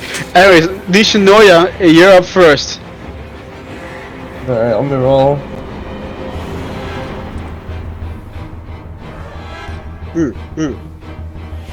That's a very good roll. It's a very good roll. All right, But Brandon. Nishinoya, being that brave guy, he takes the -2 and throws a rock at the slasher. Oh, you have to declare it before you roll. Oh, before. Never mind. Before you Shit. roll. Oh, it's all right. I mean, if you want, you can re-roll. Yeah, because he He's arrogant. Really. Alright. -2, let's see it. Oh, you lucky fucking duckling! What do you want? Alright.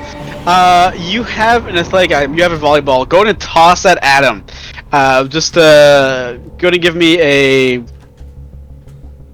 you don't have the throw skill, but I feel like it'd be in your repertoire. Go and give me a fighting attack. Fighting attack. So you just have skill fighting. Oh, it's a skill. Yeah. Oh, look at that. Okay.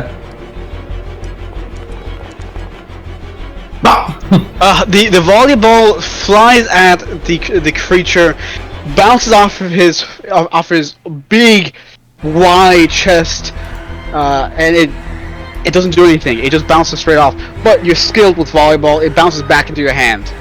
It's a magical volleyball. With that 19, it better be. Yeah. All right.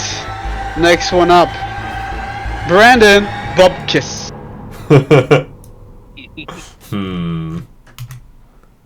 Where's the combat carousel, by the way? I don't see it. Oh, yeah, I don't see it either. It is not available. Oh, okay. At the moment.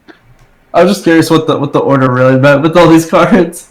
Okay, I can. Okay, Is it ace is the best, and then we go down the line, or is it ace king? Shit. You guys should be able to get back in pretty easy. The combat carousel is kind of nice, isn't it? I see it, yeah. I see it. Alright. There it is. Combat carousels, beautiful. They equate to numbers essentially, but in real life, this game is really good because you just have a deck of cards and you just hand it. To Okay, people. it makes sense. Yeah, it's gonna be ace, and then it goes from king down. Yeah. Anyways, what you doing? You can take a multi-action penalty to, you want to sabotage. Yeah. Brandon takes multi-action penalty. So he takes the fork in his pants and he stabs it into Grog's leg as he walks by.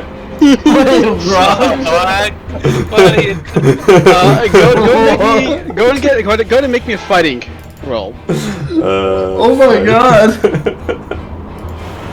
She's just immediately trying to stab down. Oh my god! Grog, your parry is only a 4.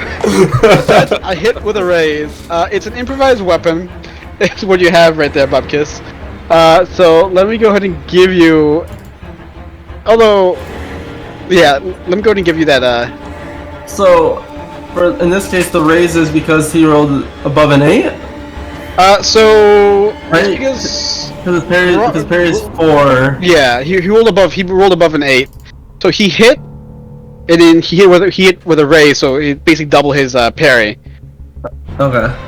And you can't hit with multiple. You can hit with multiple raises, but it doesn't have an actual effect. Oh, okay. I'm gonna give Like you that athletics was multiple raises, I'm guessing, or? Oh, yeah. athletics The athletics with multiple raises, but it doesn't do extra. Okay. Just the higher number means that you can run easier away from, like you're less likely to get caught. Okay. And your fighting skill, you didn't hit, but if you hit with a raise, your volleyball would have done more damage. I see. Okay. For example, Brandon Bubkiss, you should have an improvised weapon now on your character sheet. Go ahead and roll it. Is that in gear? Yeah, gear. Okay, I see it. I have a switchblade too, holy shit. And go ahead and roll another d6 with that because you got a raise.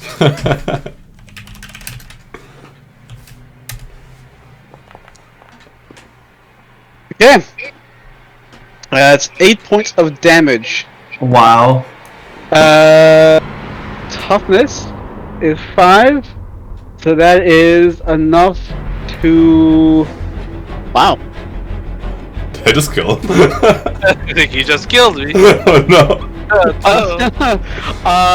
That is enough to give him 1 wound.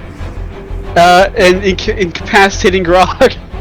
Don't the backup characters have a different amount of wounds or something? Weren't they supposed to be like the important backups or whatever, in case the main character dies? Not everybody does.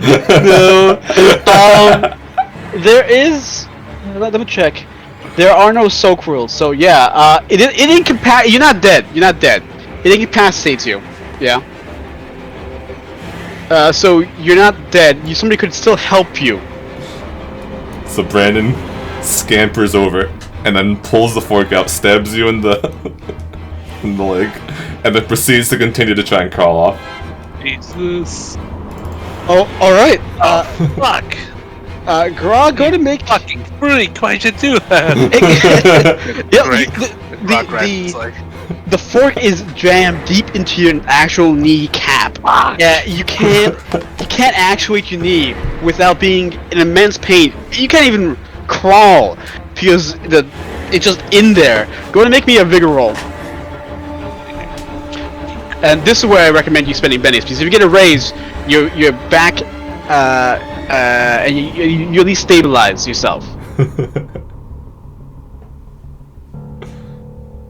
Is this also my max movement or whatever? I can't tell. Yep, it is 6 inches. All right. So go and make me a vigor roll. That's inches. Oh man. It's meant for like real life tabletop. Oh, interesting. It should be underneath attributes.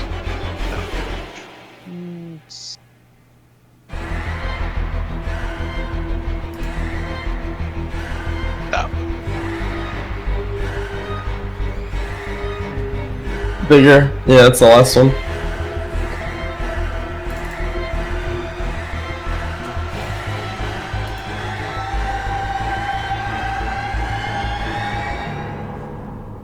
I think he's lost. There it is. Sorry, just got to expand the thing. It's okay. I have faith in Victor. I don't. 5. That's enough to keep you from bleeding out. But as you pull the fork out, the pain is so intense. Everything goes black, and you pass out.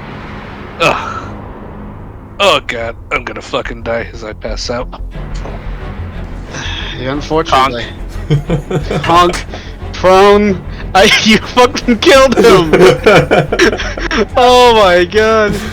Before I go down, I would like to give Bupkis the middle finger. Bupkis looks back. Tough luck. Killed by a freak. Oh, how does it feel?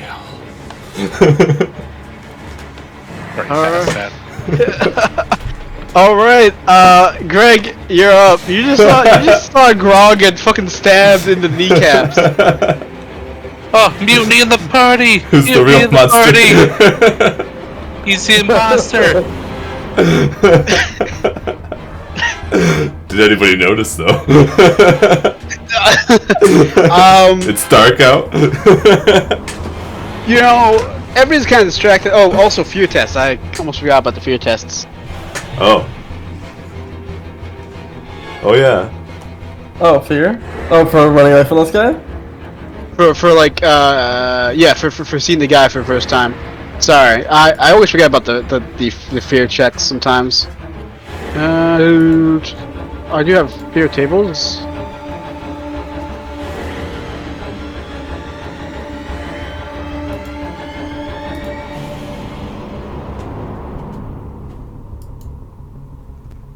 Alright, everybody please roll me your spirit.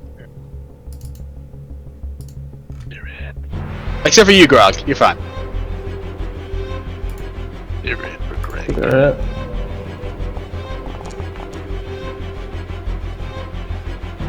Should I just roll a d6 or was there? Oh, that's good.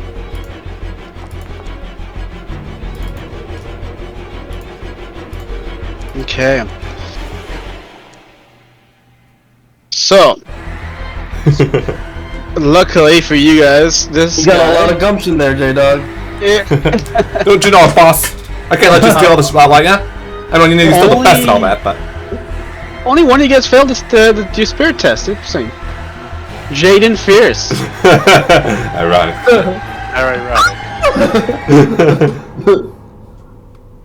Alright, 1d20 coming up. As you roll on the fear table. Ooh. Oh, a 1! Okay, you're distracted. The camper is dwelling in a living nightmare, suffering a -2 on trait rolls until the end of their next turn. On trait rolls. Okay, I put distracted. Perfect. Alright, Greg, your go. What Greg tried to do. Let's see. His performance. He'll try to, or try to run away to the lake. Attempt to. Into the lake? Into the lake, baby. Holy It's shit. like it is. One of us has to. We instantly all split. Brandon also almost just dove into the lake and hid. Oh my god! Holy you got fuck, he's gone! 15! He's gone! All the stars align, fucking. You see some massive nerd rage right now as you just see Greg just fucking jump and duck. Go ahead and move yourself where you want to be, sir. I didn't move. activate Was it Sasha's percentage you Yeah. other galaxy guys as I rip off my shirt, or attempt to. It's a little bit of a tear, a collar, I like it. then with open wings, by the wings of the eagles. Galdor, the champion, will not die tonight. Actually going through the water. Oh my god. Holy fuck. You're not even gonna take a boat? You're insane. He's just mad paddling away. Oh no. Both of his characters die from exposure. Alright. I am the mad lad. Jason, it's your go. I'll get some food. Boss! He sees all this fucking shit unfolding. He turns around. This guy's like crying. Fucking. Oh god. Who does he save?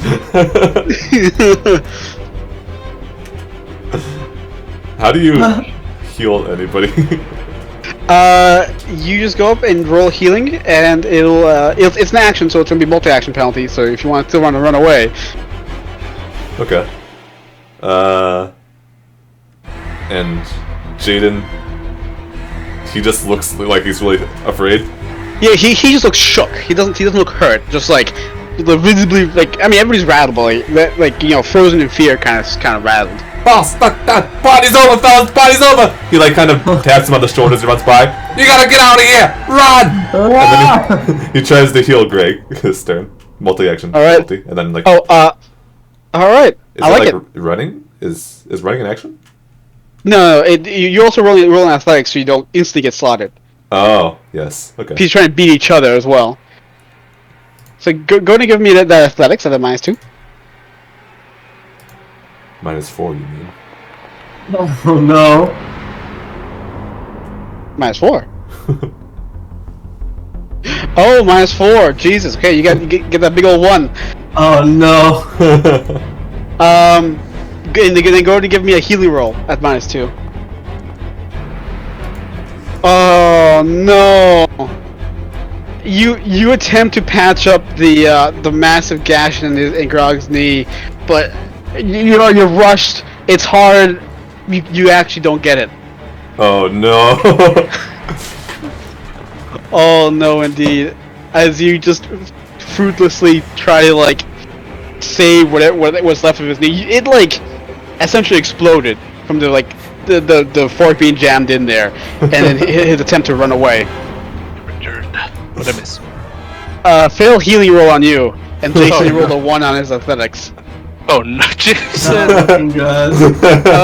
Jaden, is you're up. Fucking monster. You roll Wow. a -2, and that is just a 2. So move where you want to move. Alright. I'm gonna roll a... 1 is following, 2 is swimming. Okay. I dive in with you. I'm like, Greg! 2 people just dive into the fucking water. As your athletics roll was not as good. You're kind of struggling to keep yourself afloat. But you're swimming. You're swimming. Okay.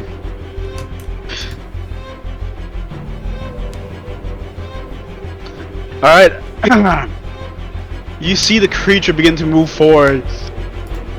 running Oh no. fast as we can, lumbering towards you. And unfortunately, Grog, because you did not get the opportunity to roll on a flex table, and because Jason got a 1, not a negative. Grog, how does your character die at the hands of Sam?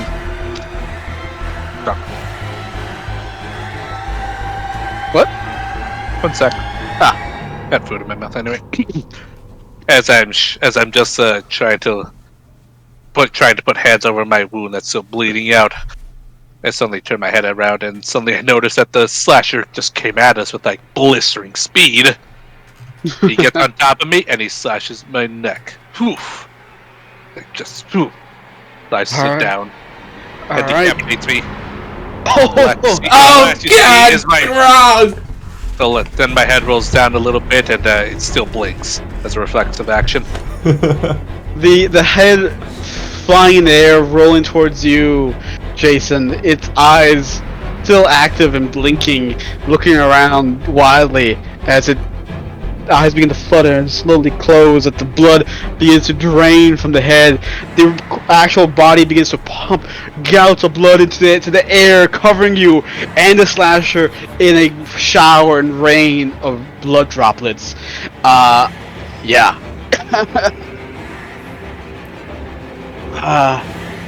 Yuppers. Boss, Grog! Grog is dead! His voice cracks. He has an erection. Oh man. Okay. So you are there, Jason. Unfortunately for you. Although it basically did all it could to get there. So we're gonna be at the top of the new round. Top of new round. Grog, you got an ace, but you are dead. So I'm just gonna put you there. Your body is still gouting out blood. You, Nishinoya. Sorry, Nishinoya. Disrespect, I'm sorry. What do you want to do? You just saw Grog get instantly fucking cut. You do see on his body, though, interestingly, Grog looked like he was trying to grab for something. You see pepper spray on his belt. On Grog's belt? Yep. Oh god, but he's right there. Yes, he is. Yes, you're right. What else would I be doing? Okay, athletics to go grab it and spray the murderer? I'm sorry. You guys. I'm sorry. I read these. Okay. You guys actually managed to run away successfully. Actually. I'm sorry. Oh. Yeah. You're too distracted with the corpse. With the corpse and killing, as he begins to slash down at Grog's body. I mean, Nishinoya, you can still make an athletics roll to try to run back and grab the pepper spray if you want. I'll do it. Okay. Oh no! I'm arrogant. Oh, all right. Ooh.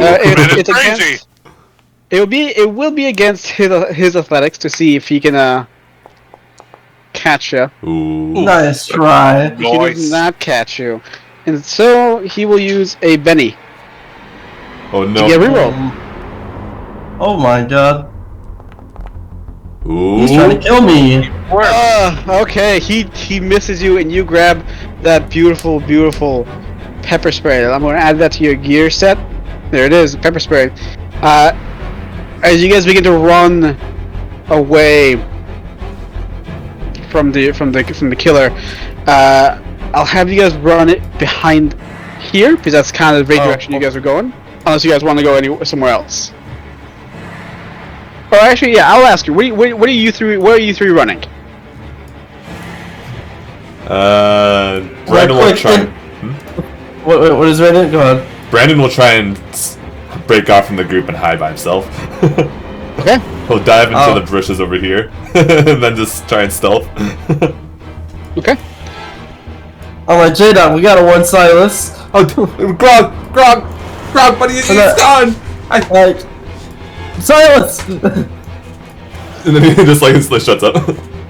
As you walk in, you see poor old Silas the camp director sitting there, Oh, jeez. his throat gashed open, bleeding out and just gurgling on still alive looks like it, but just barely hanging on as blood begins to spout from his throat. Oh God! Jason will try and heal him. Okay. What? He's dead. He's still breathing. There are gurgles coming out. Oh. Oh. Oh. Oh shit. Oh shit. You return back with one wound. And he's no longer bleeding out. He's patched up actually. As you begin to stitch back his throat, he's gonna say he's still unconscious. He's not able to actually, do anything right now. But he will live if he doesn't get discovered again. J-Dog, I could use you on my nursing team. Anytime, I'll talk about boss. that later. Alright, I'll pick him up. I'll have to carry him. Jason will start trying to barricade the door. Alright, you begin to barricade the door. Now we shall cue to swimming team. Bloop, bloop, bloop, bloop. Blah blah blah. Also, Greg, here's another Benny for you for your dead character. It's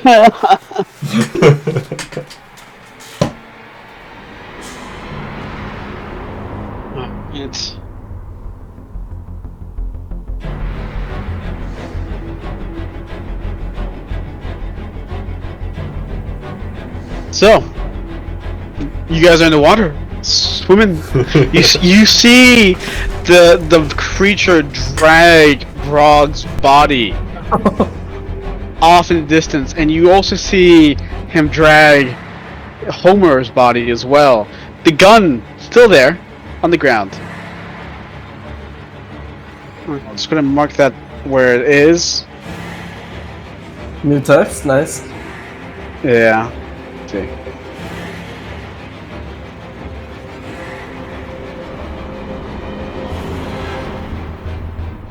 As he disappears into the woods, at least that's what your sidelines can see, being swimming. The train basically makes him invisible at the moment. All right, and they're gone. At least from your viewpoint, anyways. You're still treading water. Go to give me an athletics roll. Oh boy. Athletics.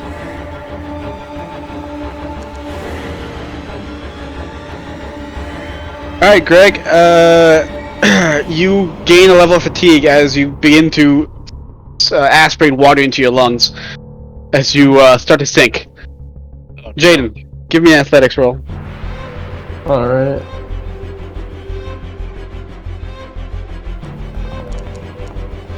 Oh, you're fine.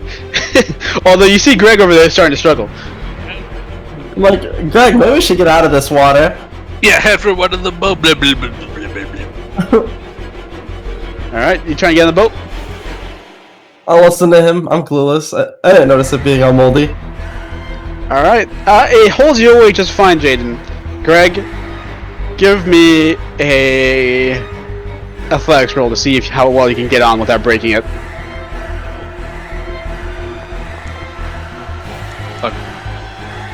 Whoa, he's getting on. He's Just getting fine. on. You get on just fine. Greg, have you thought about joining the cheer team? No. They all look at me funny. Alright, do you guys Just sit at the cool kids table. Ooh. You know, if we live through this, I might take up your offer, Jaden. Do you guys begin to row out, or are you guys gonna keep yourself docked? You could probably row out. We don't know where that thing is, Jaden. Let's go. Which direction is the water Killed flowing? Grog. I'm sorry, what? Which direction is the water flowing? It's a still lake. Water, so- Oh, water generally flows toward the shore. I thought it was a river for some reason. Okay. Oh, I see. There is there's streams around here that feeds into the lake. All right, one of you guys gonna have to give me a repair roll while you guys begin to roll this out in the lake, as you guys have to patch holes as they come up. A repair hole. If you guys don't have it, then it's an unskilled check.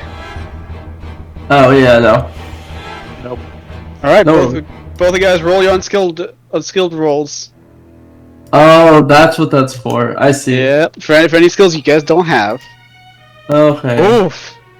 Yikes. Yes. Yikers, Greg. Yikers. The boat begins to sink Can I deeper use and my- deeper into the water.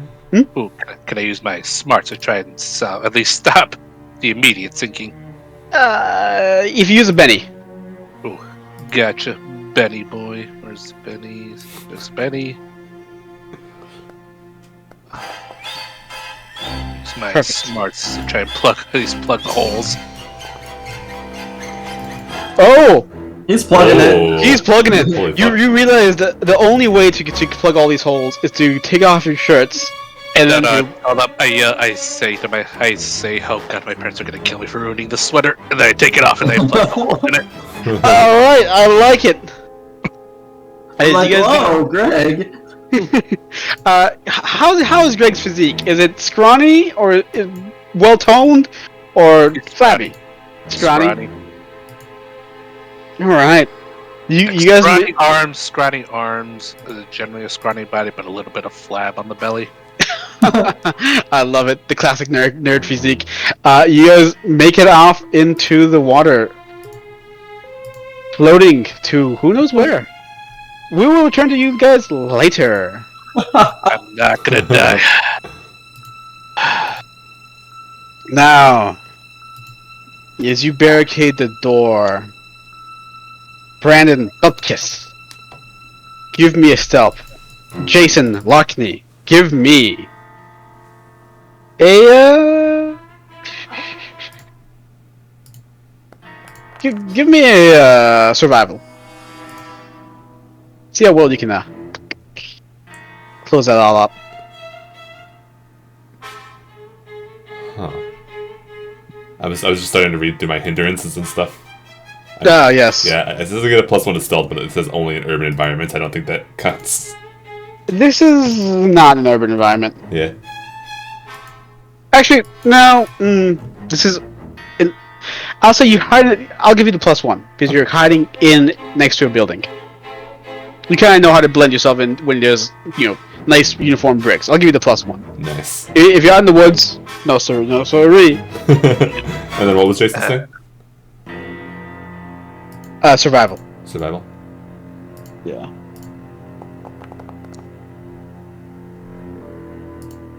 Okay. Wow.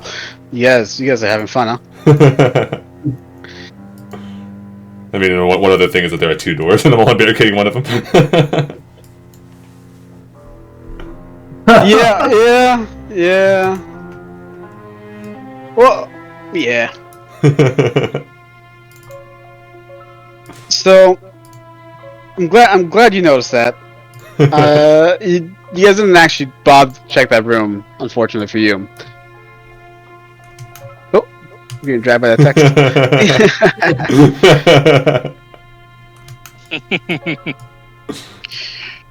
You see the slasher come out again. He's smelling the area, looking at the tracks.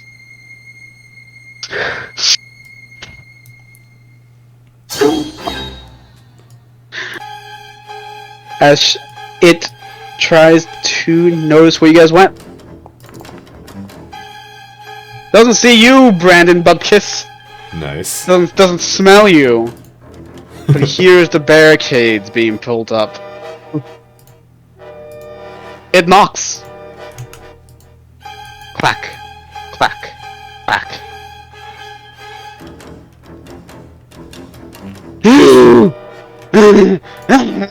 Jason tries to hold the door closed. I mean, I guess it's like the sofa half in front of it. He's like trying to hold the sofa there. Michelle comes up and pushes the barricade. It tries the door to open the door, but it's locked. It then will attempt to barge it down. This is opposed athletics. Let's go. Oh god. Shit. Wait. Lordy. Oh wait, oh there it is. Never mind, this is great.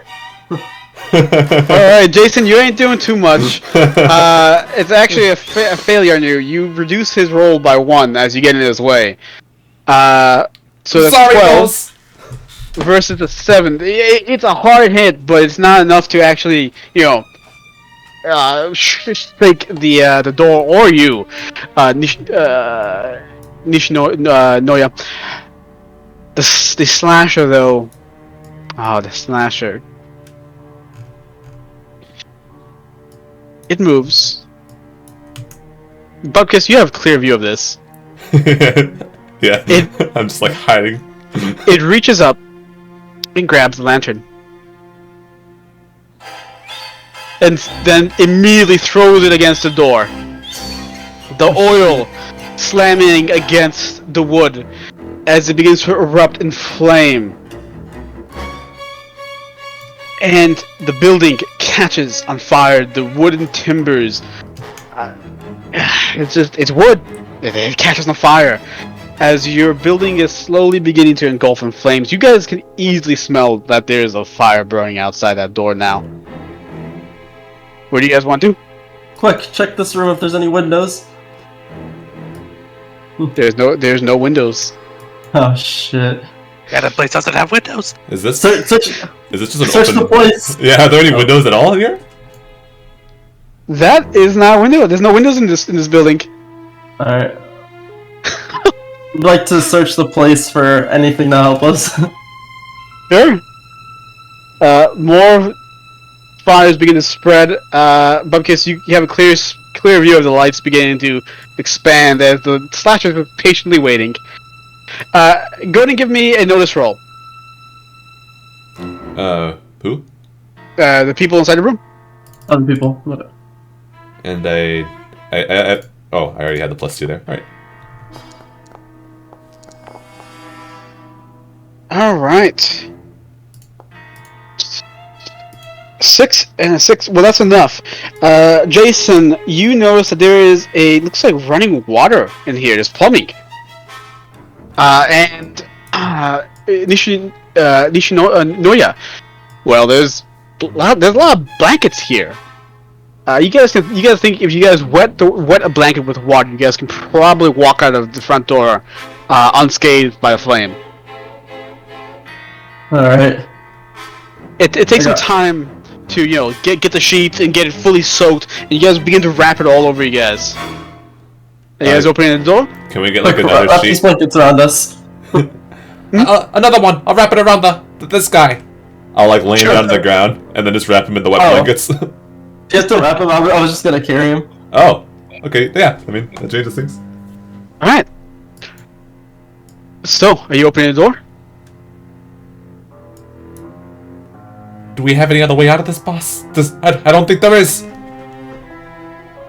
Well, I got this pepper spray. That's all we really got. We're gonna have to run out, and if he's close, we spray him, and we run for the hills. Got it. Yeah. Go to movie characters. Alright. Can Brandon do anything during this time? Oh yeah. I mean, yeah. I thought you just He's just staring this whole watching time. enjoying that. I thought he was just enjoying the show. Brandon doesn't want to die. He'll go over here, and he'll go over here and he'll yell out once he hears like something going on over there. Help! Over here! Help! Okay. Over here! Alright. As the slash will move over here, then. Hearing that. No, he was gonna do it once they crash the door to like try to distract. Yeah. Okay. All right. He doesn't want to endanger himself, but he wants to make sure that more people die. The door opens open as Nishinoya charges forward with poor Silas in his arms as you guys charge forward. As you guys open the door, that's a new initiative. Help over here! Help! Brandon Bupkis, that you were first. I will deal actually this guy in. Oh no! Joker. Wild. Oh no! Red Joker, that means I get a Benny. Alright.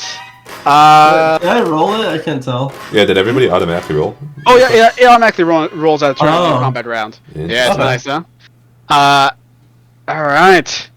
The deck is reshuffled. He has a +2 to hit and +2 to damage. So good luck with that. As you guys, the help comes out. Jason and Nishinoya are in blankets and fire. The creature doesn't look too happy about, going into that fire to attack you guys at the moment. So, go make a notice roll. +2. Oh man. Ooh. So that's 5. Brandon, go ahead and give me a new stealth roll for see how well you can mask where that came from. Oh! I'm still going, baby!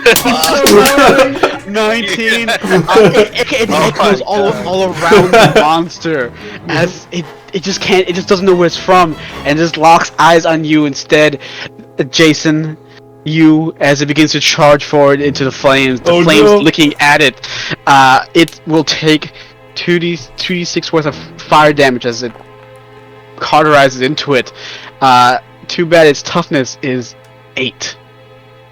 So it doesn't even care. As flames begin to lick around its arms, it will take a multi-action penalty. First one attacking at you, Nishinoya, and the second one attacking at Silas. Question for toughness. I don't understand it quite yet. So it's not. Is it your health? And it's like a stage of health. So does he have 2 left, and then he get a wound, or? No. It's basically just a number to beat. Oh, okay. Yeah. So it was like so it's got 6. So his toughness is still 8.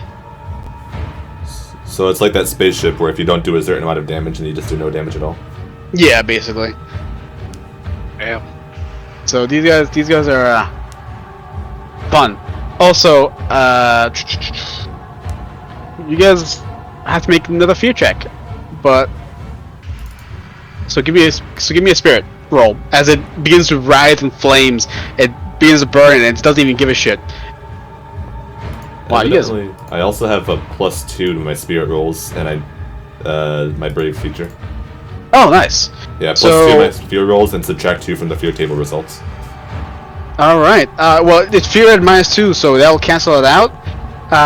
Jason, let me go to your character sheet. I'm just gonna add a +2 right there for your spirit right there and you'll be making a lot of fear checks. Thank you. So you guys not unfazed. You guys you see it, whatever. Fuck this guy. Bill Hook Machete coming on in as a fighting roll first at a -2 +2. Poor old Silas.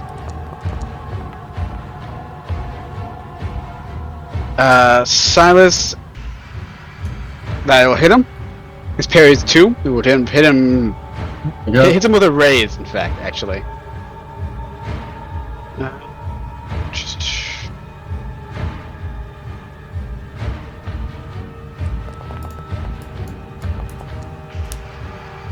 Yeah, for 19 points of damage. Holy shit. As Against the guy that was dying. against the guy that was dying, as Silas is just Nishinoya, you're holding him kind of like in a baby's cradle, right? Yeah. Or a princess hold. The slasher just goes in and cuts the head off, clean off, right there. You're just holding a body. The head begins to roll, and the second attack coming right at you. This is gonna hurt. This still at the -2 +2. So 11 to hit you. Yeah. Your parry is a 5, so hits you with a raise.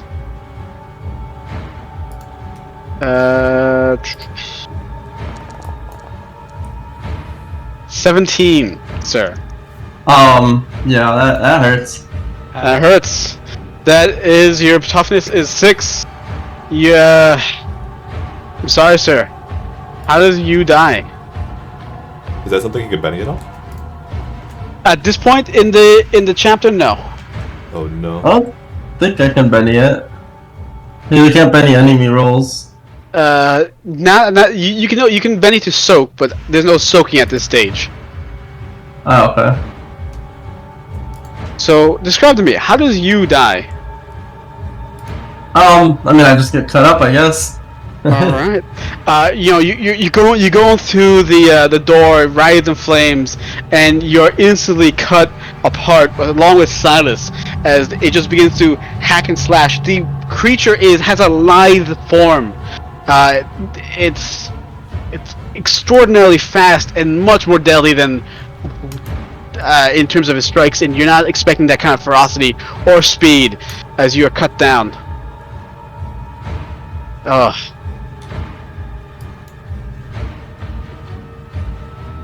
All right,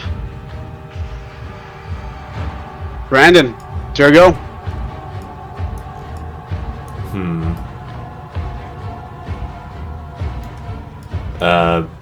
Brandon would call out again. Help! Help! Yeah, I mean, it seems like he hears the screams or something, and I guess he obviously knows it's not working. So. Well, I mean, the creature doesn't know where it's coming from. It is a little distracted. But yeah. I mean, there's much more of there's 2-3 people here it can kill as opposed to somebody that it just doesn't know where it's coming from and it's too far. Okay. Then could I actually just throw something at him? Sure. All right.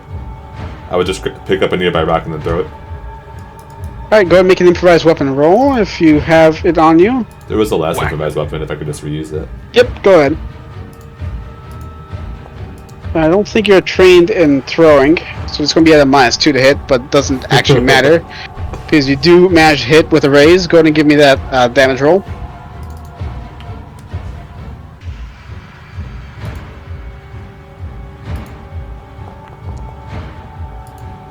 I think I did roll damage the first time. I'm not.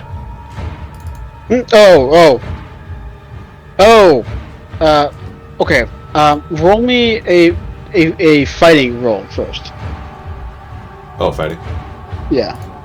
And it's going to be at a -2 to hit. Oh no. So the damage potential is there, but no luck as it's too far, and the rock just doesn't do much. Doesn't even reach all the way over there. That's unfortunate. It was also a D6, so no. Alright. Is the lackey's go? Sorry, give me 1 second.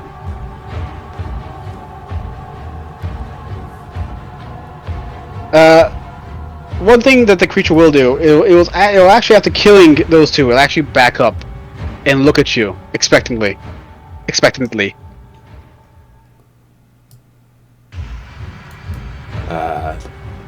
We're like all huddled together in a fucking bed sheet that's soaked, and then fucking their heads just on cut fire. off. Yeah. Yep. Also, Gil, your lovely Jaden Fierce gets 2 bennies. I have a question. So, the race thing is. So how do I die? Like, how do you die in this? I thought it was at the 3 wounds. It is. You guys aren't wild cards at the moment, though. This is Act 2 at the moment, so you guys are extras with so with 1 wound and a wild card dice, but that's it. Okay. Yeah.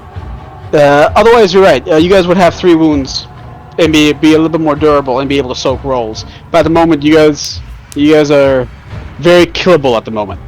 Okay.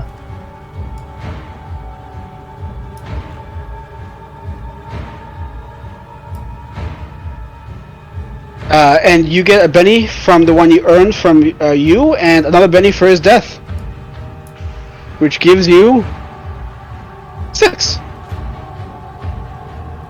All right. So if Jason, Box is what you just, doing? like, looking at me.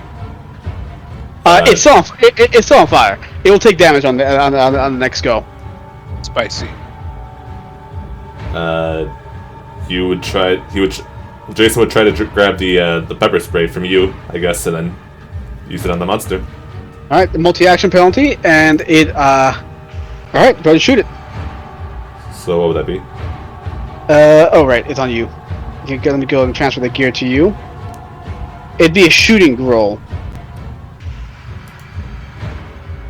If you don't have it, the skill, it's an unskilled attack at a -4.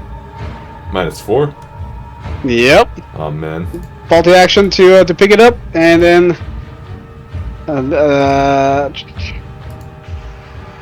Oh, because of the and then, multi-action. I got it. Yeah, and a -2 for the for unskilled. All right. Go ahead and give me that unskilled roll first.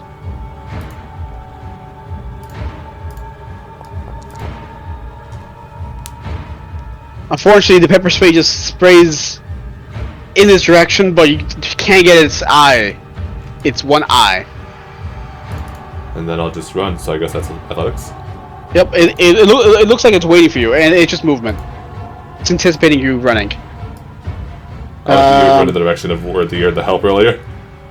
Okay. It will reach out as you do so with one attack. As it uses its edge Oh no. for a strike. A 23 to hit. I'm pretty sure that kills him, right? Oh, that's just a hit. That's just a hit No. for a total of 12 points of damage. My toughness is 6, I guess. Yep. So that's 4 above your toughness, which is 10. Yeah, no, that's 1 wound, and you're out for the count. Oh no. Shit. As He's you like- come, yeah, go and describe the death. He's like, he sees his boss die before his eyes. Like, boss! And he like fumbles with his hands. He has an erection because he's pathetic. And he grabs the pepper spray and just kind of sprays it at nothing. And then tries to run. And as he runs, he gets his head chopped off. And his body like takes a few steps before it just crumbles. Oh, okay. The creature will take 3d6 damage as fire begins to roil around it. Oh, Oh, that's 20. Wow. he just dies. That is, so it's the 4 is shaken. No, so 8. So it's 12. 16. That's 3 wounds, and shaken. Oh my god. He's actually Who got As- the left? He will spend a Benny to immediately unshake, and then to immediately roll athletics to try to put himself out.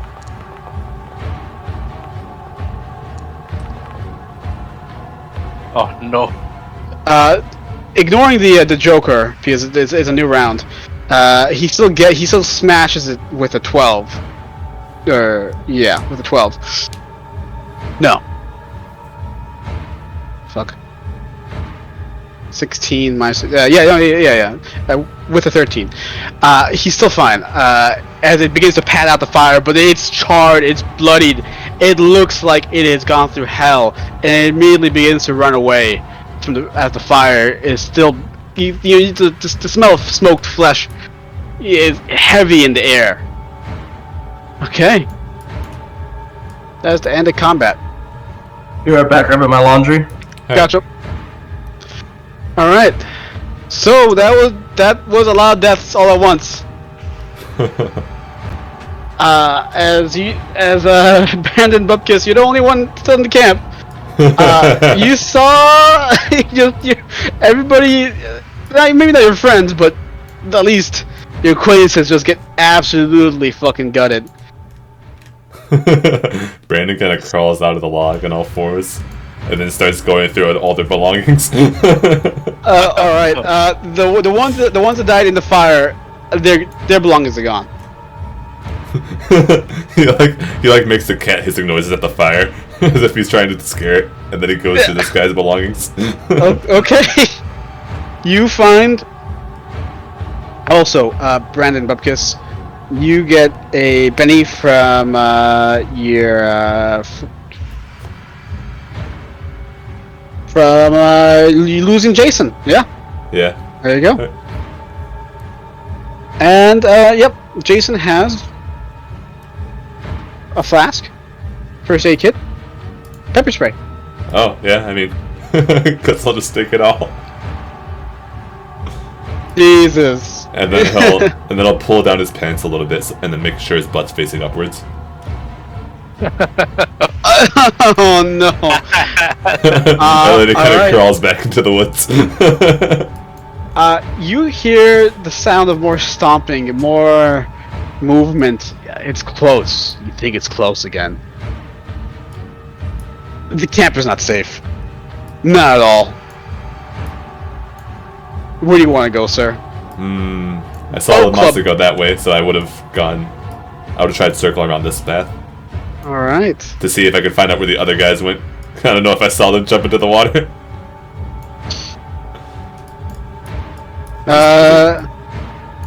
Is everything still focused on me? Yep, everything's still focused on you, sir. You see Homer's remains right here. His body cut up into dozens of little pieces, and what you see is even more horrifying than that. Is several hogs devouring his body. They don't seem interested at you at the moment, but they are going to town eating. Brandon would, do we know which room the guy was in? This guy? Where he lived in earlier? Oh, where he came from? He came from here. Or you're talking about Homer? Homer. Well, Homer lived here, but you do see a gun right there on the ground. Oh, yeah, then I would go for the gun there. That's exactly what I was looking for. Okay.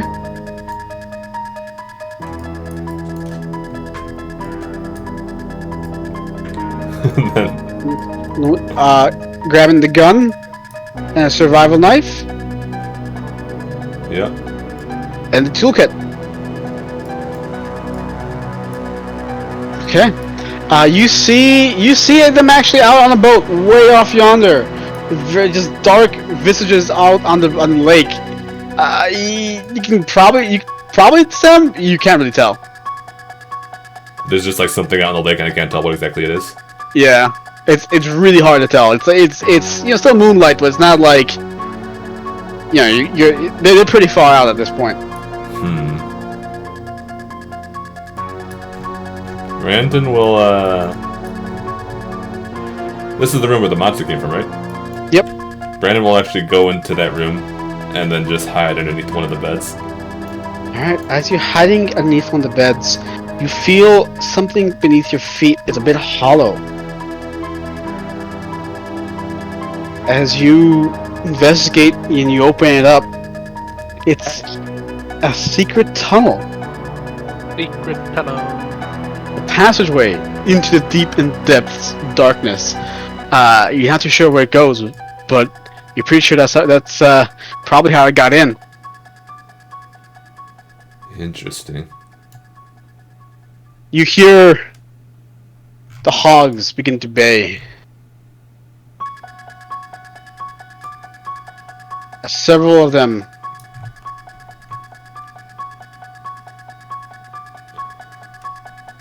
move around, sniffing the air, hungry for human flesh.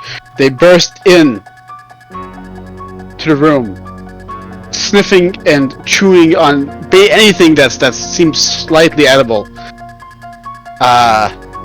And one of them begins to move closer to you, Brandon Bupkis. You're trapped. Nowhere to go but down. I slip into the tunnel and then cover it on my way through. Alright. As you do so, you begin to trek across the depths of a long tunnel. It is tight. You're just crouching at the moment. Got your hand, almost on your hands and knees, going through this dirt passageway. It is uncomfortable. It smells like unwashed ass. Ah, this smells familiar. I know this smell very well. Oh no. Oh. Oh, n- Oh no. As cue to the boat, folks, you guys make it to the edge of a shore. Brandon, you open up the passageway at the edge of a farm. Greg, Jaden, you begin to walk, trying to escape this hell, and stumble upon Brandon.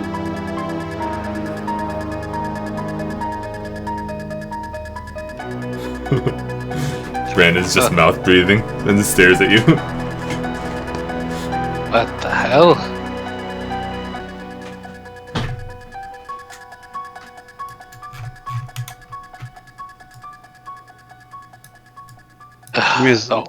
Give me a second to change the scene a bit, because it is super dark for you guys.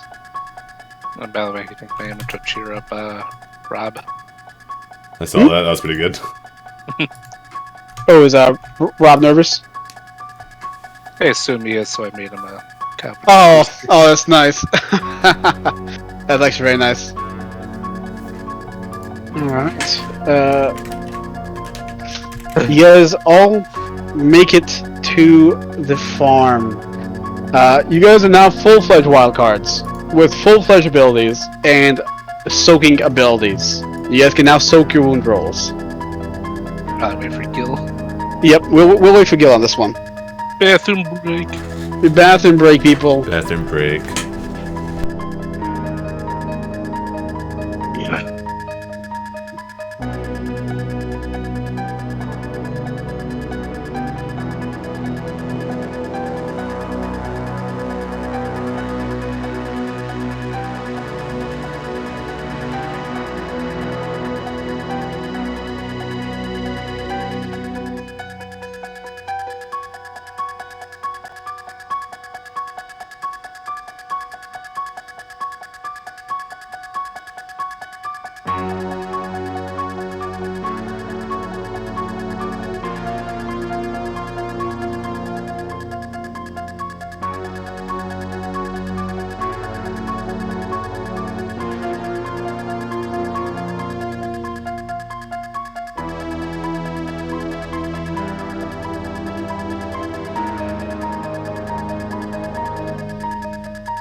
Not bad. Yo.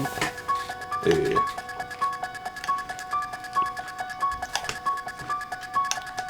Alright, I had to lay out my clothes because they were a little damp, so I put towels down and spread them out in my bed. That's alright. Yeah. I always hate when that happens. Fucking Yeah. drivers, man. They have one job. Anyways, welcome back. You were you listening to any to it in the background, or do you need a recap? Yeah, so I mean, there was a little DC as I was moving around downstairs to the basement, but I heard Optimus find a tunnel and apparently reunited with us, and we're now like full-fledged wildcards or something. Yep, you guys are officially in Act 3.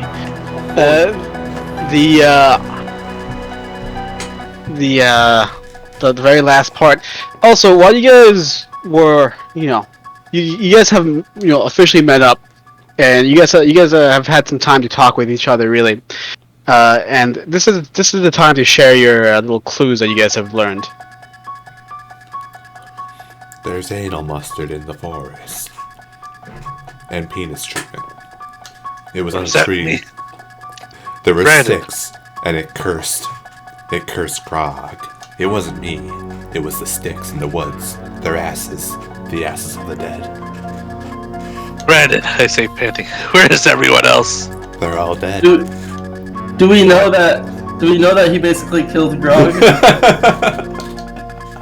Yeah, Does anybody know that? you get, I mean, it wasn't too subtle. You didn't like try to slide a hand in it. Yeah, this motherfucker killed Grog. How do we know you didn't kill him, you freak?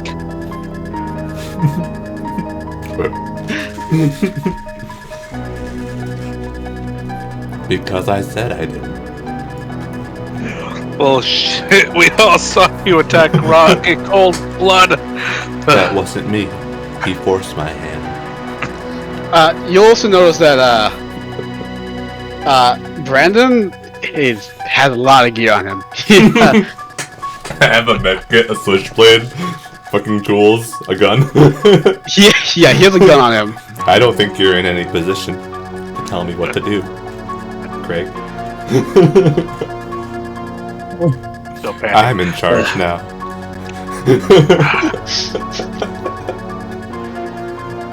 Oh my god. Guess we don't have a choice. Jaden, what the fuck do we do? We're caught between this guy and the guy who just killed everyone else. No, you don't get to walk off just like that. You have to tell me right now, both of you two. Do you guys wash your buttholes? Yes! If we say I- yes, we shut the fuck up about that. No. You don't I- just run the water through it. I have to keep it squeaky clean in case I find it runs in with a little sexual encounter. But I'm not here to do that. Do you really get in there with your fingers and make sure it's clean up to the second notch? I use a coffee scrub, actually. You're okay. I give him a knife. I give him the switchblade. Alright. Sharing of loot is commencing. Let me go to your gear. And you get a switchblade. Actually, I'll give him the survival knife. That actually makes more sense. Survival knife. Yeah.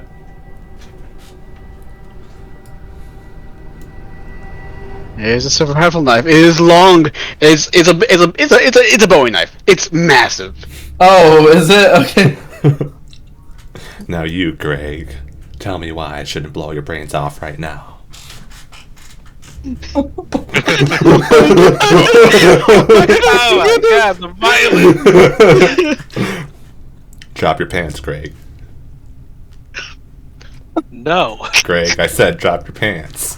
I cocked the gun. No! As he does that, I will use my fucking sword to try and stab him. Oh no! Oh my god. Okay. This is gonna be in a beginning combat for just a little bit. Dealing in you guys. I'm officially broken. It's a 50% chance to break it. That was your strength roll. What did you roll here? Oh, that was a damage. Roll me fighting first. Fighting. fighting. If you don't have, it's unskilled. Smarts. Smarts. Ooh, it's unskilled. Oh wow. Athletics, common knowledge. Nope. Well, let's try and see. I've officially been broken by all this. I will note, you have lots of bennies. Yes, let's go. Let's see. Oh? Oh shit. Oh shit! I rage on him, Jorgo style. Smacks you. Your parry is a 5. Doesn't hit you with a raise, because, 5 plus 4 is 9, not 8. But it does hit you for 8 points of damage. What is his 2 dice rolls? So what? Are you able to see the breakdown? Oh, he rolled a 2 on his d4, but on his wild dice, he rolled a 6, which exploded into a 5. Out of -2 because it's unskilled, and -1 because he is fatigued. Yeah. He got really lucky on that. And then the damage is 8, and then my parry is 5, so I take 3 damage? You want to look at your toughness. Oh, toughness. So I... 4. You're just shaken, actually. You don't take any damage. Oh, okay. As you become shaken as the sword blow hits you hard, and you're not expecting it because you have a gun on him. And Greg, it is odds it breaks. You still have a sword in your hand. Holy shit. Brandon, it's up to you if you want to retaliate on this. You're currently shaken. It's a spirit roll to unshake. Yeah, just... Shaken is... okay. They can only take 3 actions, including running at the start of the turn. Imagine if I just dove into the woods and left. Like, fuck you guys, I'm out. Or if he gained his respect for stabbing him. That'd be insane. Yeah, it didn't actually draw any blood. It was just a hard whack with a replica broadsword. I think I'll just try to unshake in general first. Okay, I do, right? You unshake. Yep, you unshake. Okay. And then Greg would be like, he would like hiss him. And then we'd take a step back.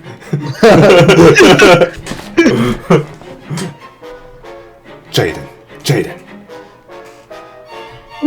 Yes, Greg? Smell his ass for me. What? Is he clean? But Brandon, I'm about him. Jaden, you know the ass just as well as I do. Is he clean? I'm sorry, Greg. just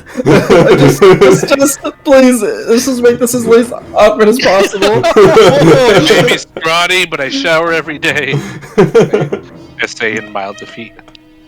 I'm like, it'll be quick, and I lower it just below the cheeks, just how this would be really quick. And I sniff. Once his cheek is exposed to the bare air, Brandon starts like moaning a bit. It is a. It's clean. Actually, it smells like roses for some reason. Yeah. Brandon nods and then uncocks the gun.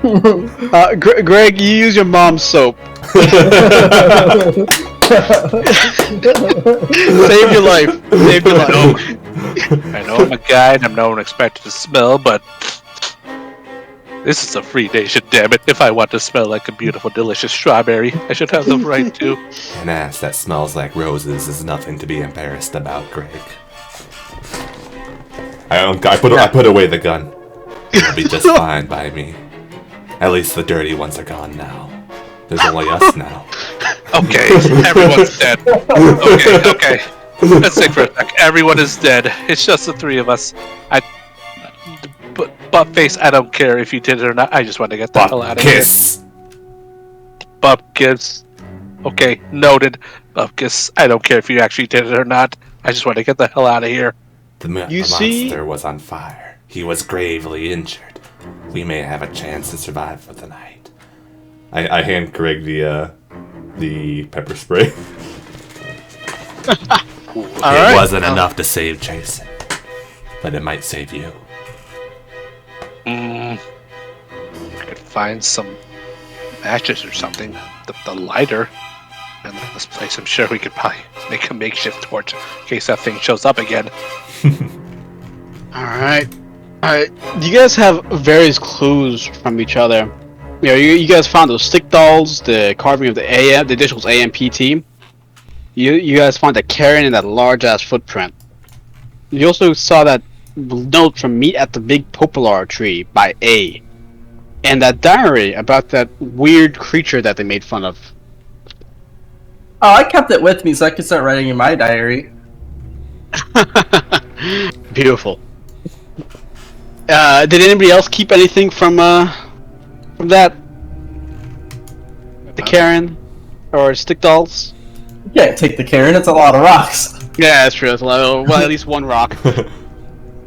Brandon, No, what they is were it? dead. No, those two people were dead who saw that. Right. You're right. Brandon Okay. would go into increased detail into the sticks without asses, and it'd be kind of cryptic, but you would get the gist of it. Alright. You guys have heard some rumors about this camp in the past, Cap Turner. It used to belong to the Turner family, but they disappeared after some accidents that happened at camp. And the camp was closed down ever since. At least that's what you've been told. The rumors, anyways. Real hush-hush kind of thing. So we have the initials in the tree of anal mustard, and you have a note left by anal. Maybe it's the same ass.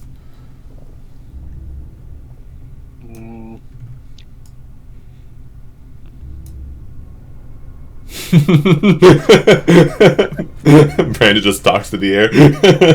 You guys,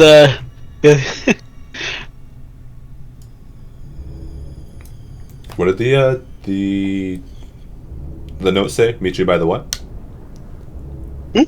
meet you by the Big Poplar, which is where you found the stick dolls and the AM plus PT initials. Okay.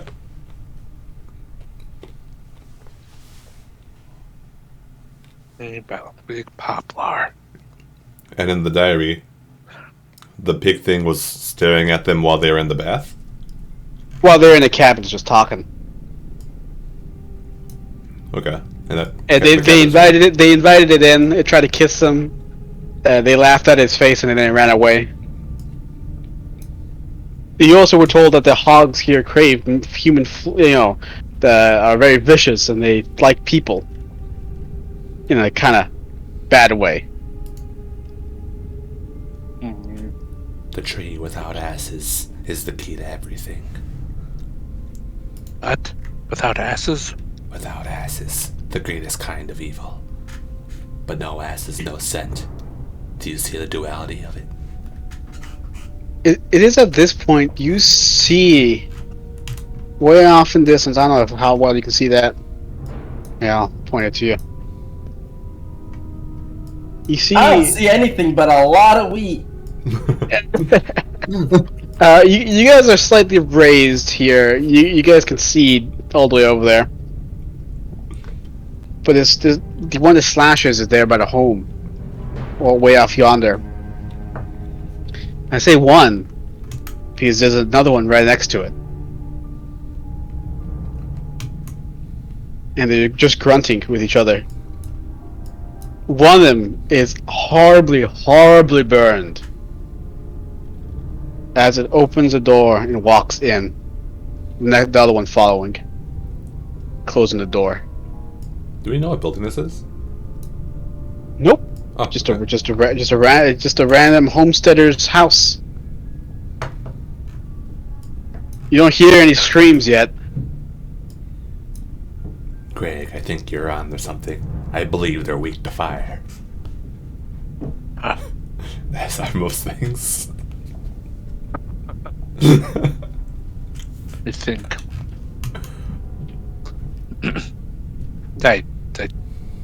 I say we try to burn down this whole place, go scorched earth, leave nothing behind. Do you have any tools to start a fire? No, do you? I have this flask. Alcohol. If we can get an open flame, we might be able to do something. Holy shit. You gotta start a fire, Jaden. You know anything about starting a fire? Well, I have this baton. I mean, I could maybe use it to make a little bit of tinder. Let's just fucking do it. Grab as much firewood as you can, boys. We're about to burn this place down. I don't do it, but my dad usually does this thing where he like drills the stick into another piece of wood and it starts smoking. Oh, nice. The old primitive way. You see the door open one more time. No, I don't. Just one. Oh, do you guys actually have vision? Oh, I'm playing into the fact that I'm clueless. I love it. I love it. I was like, you're clueless. And the DM fell for it. You see both of them look at each other and then go in separate directions. Which direction does the burnt one go into? Going to the right. You can tell by their eye, whatever eye, they have opposite eyes that are open. One has the left eye open, one has the right eye open. Mm-hmm. One's slender and one's nice and stocky. As they begin to tromp off into the woods, the door left ajar. Oh shit. Maybe we can go inside and set up a trap. Mm. Maybe they have valuables inside. I don't care about valuables. I care about getting out of here alive. What's life if you can't live it a bit? Brandon starts to like creep into the weeds. Go into the corn maze. Did we follow him? Yeah, it's dangerous if we stay separate. Oh god, Bob kissed you. Ooh, a scarecrow. Chase it down. As you look at the scarecrow, you realize that's used clothing. Why does it smell funny? Get your ass back over here. By the 9 divides, we'll have your head on a bike. You see various clothing from the various victims being used to decorate their scarecrows. Brandon hisses at the scarecrow and then Is keeps that- going. Is this Nishinoya's jersey? It's scorched and burnt, but it's that. I cry a bit, but I take the jersey. Oh, yeah, Benny for that. Alright. You guys sneaking up, go to move up to the gate. You guys can get at least that far. Alright, this far? Yep. Adam. Man, that broadsword attack, that got me shook. He's a wild card. He's snapped. Greg is snapped, baby. You see the door ajar. The inside looking very brightly lit, but at the same time everything looks muddled inside. Inside dirty. Perhaps it just looks not right. If we can grab one of the candles and pour alcohol on it, it'd be good for an open flame. We could set a fire trap at the entrance when they walk in. Where will we hide? Inside the house. The one we'll set on fire? Brandon just stares at you blankly. That's why you'll do the throwing, Jaden. I'll be outside.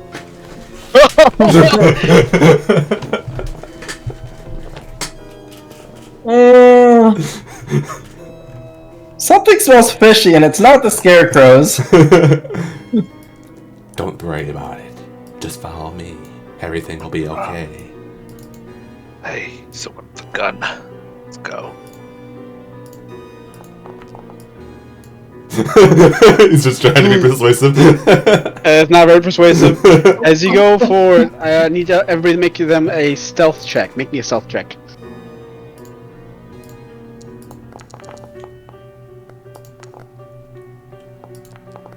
I have the switchblade. It says -2 to being noticed. Oh, if hidden.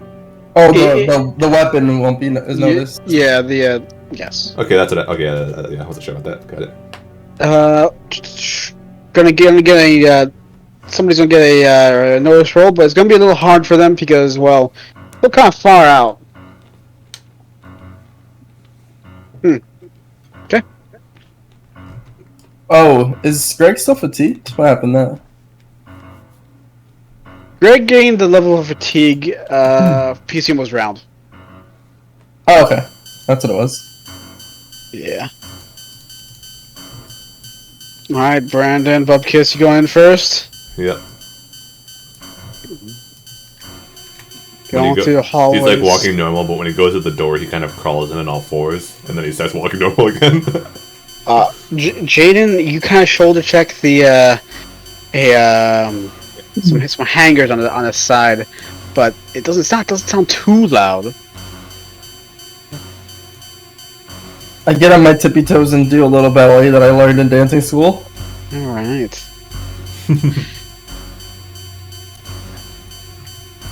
There's a door to your left, right there. There's no sounds coming from it. There are windows in that side of the building. Maybe stay out of that room. Yeah. Brandon will go in here. All right. Dane's just gonna follow because there's no way he's leading the party. The psycho's in charge of the leader. Like, this is the worst. You see a bunch of open flames actively cooking up some stew, some breads being baked, flour, potatoes, and a lot of cockroaches everywhere. This place is absolutely inundated with an infestation. They're in the stew, just kind of floating up. They're in the potatoes and in the flour, just eating everything. It makes you want to gag. There is on the mantle right here a shotgun. A double-barrel shotgun lays right here. Looks like it's commonly used for hunting, and several kitchen knives and cleavers decorate here. Do any of you two know how to work one of those things? No, but I'm willing to learn. Here comes a shotgun. Okay. The cool thing about shotguns, guys, is if you shoot it up to close range, you have a +2. Oh shit! So it basically means you don't have to worry about being untrained. It canceled the unskilled. Cancels unskilled. Alright. Ooh. You have a total of 6 shots. I don't even have that many fingers on one hand. Wait, and then you see Jaden counting his fingers just to make sure. There's several cleavers here and knives, but they don't seem too much more deadly than what you guys already have packing. Just remember, Jaden, I don't know much about shotguns either, but knowing the rogues from my party, aim high and aim true. We can start a small. Aim fire. high and aim true. That being said, there is call shots. You can take minuses to hit specific body parts. Oh. Interesting. How do I crown a bitch? -4 to hit for the head, but +4 damage if you do. Oh yeah. As you guys are ruffling around in the kitchen, you hear an old woman's voice sound out.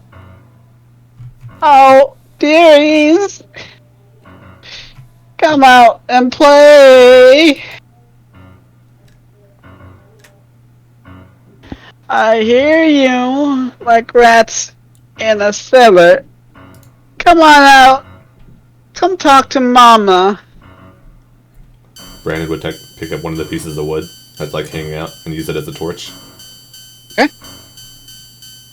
You too, Greg. You have the pepper spray. Oh god, a flamethrower. Alright. Let me go find the equipment for that real quick. Because, flamethrower, I didn't expect that.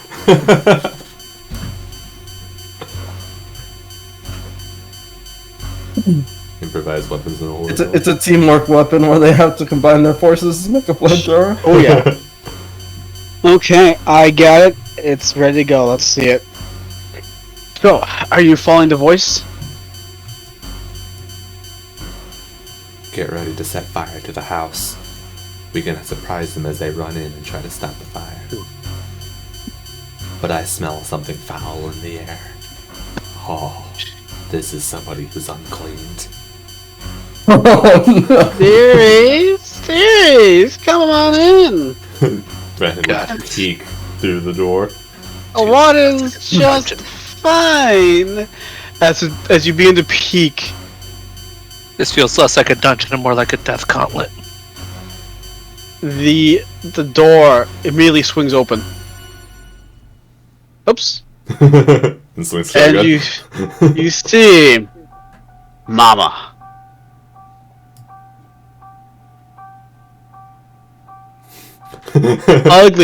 ugly old hag with massive claws.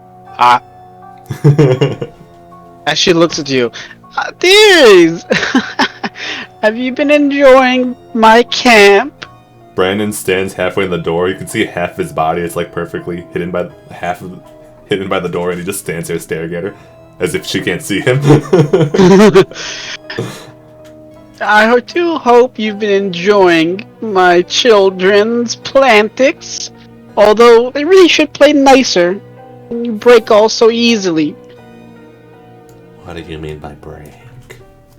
Oh, dearie, I mean like this. And she immediately tries to jab her bony claws into your chest. Starting Holy combat. shit. Oh no. Bobcat's blaster. Say.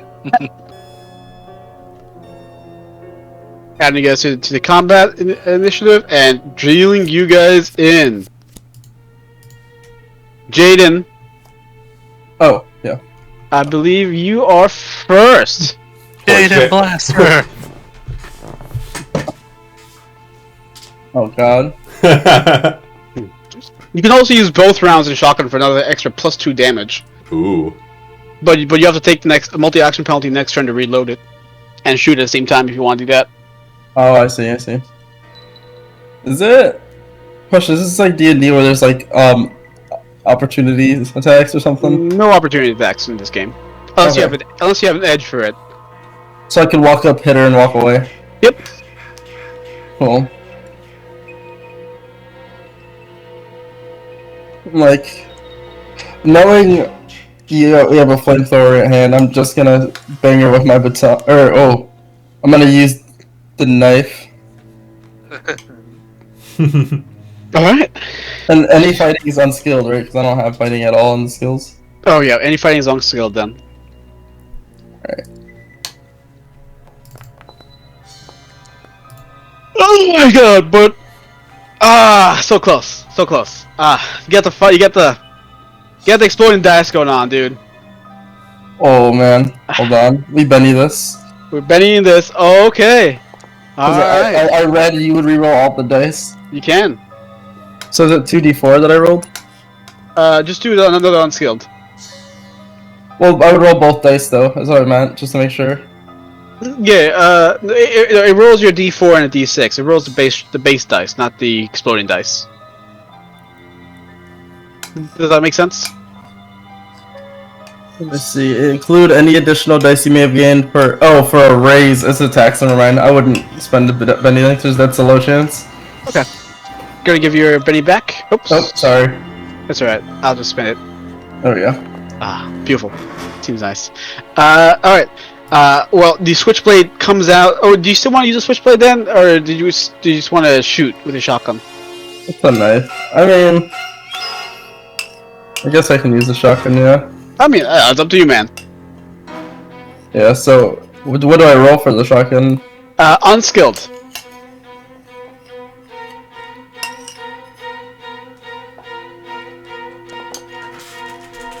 Is this like Jesus. multi-action? This is no. Just because Gil's unfamiliar with the system, so I'm just letting him rehash. Okay. Yeah. Critical failure, unfortunately, as you fired the shotgun. the blast. Instead of just using one, you pull a little too hard and you use both rounds up. It misses wide, but you have to reload it for next round. Is the +2 only for damage roll? +2 is for the hit roll. So you're at -2, +2, so it cancels itself out. The math just isn't reflective of that. Wait, then wouldn't his actual roll... Wouldn't it be a 1? It would be a 2. Because he rolls a 2, then he's -2, and then he's +2 again. So it's just a 2, isn't it? Not a net failure, not a natural failure. Where's he getting the extra +2? Isn't that his shotgun? Because he's at close range? He has +2 from being close range, and -2 from being unskilled. Oh, and then he rolled a 1. It's already -2 already though. So it's a +1 then. Sorry, what? Yeah, because it shows -2 because he's unskilled, but it doesn't show the +2. So Right, it would just right, be a right. 1. Isn't it just a positive one? It's just yes, that's correct. It's just +1, but you roll double ones, which in this system is a bad thing. It means a critical failure. Oh, okay. It just means that a weapon malfunction occurs, and well, if it was an Act 2, which is the previous act, you would have died. Not the case in this one, and you can't spend bennies to reroll critical failures. The shotgun, it needs to be reloaded at the moment. All right. And you get out of dodge. Yeah. Brandon, it's your go. Oh, is it my go? Yep.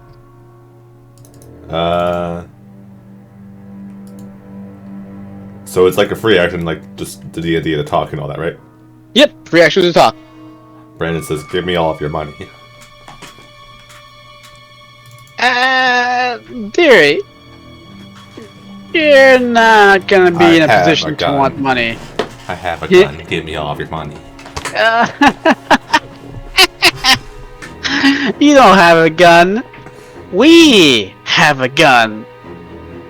Alright, do what you want to do.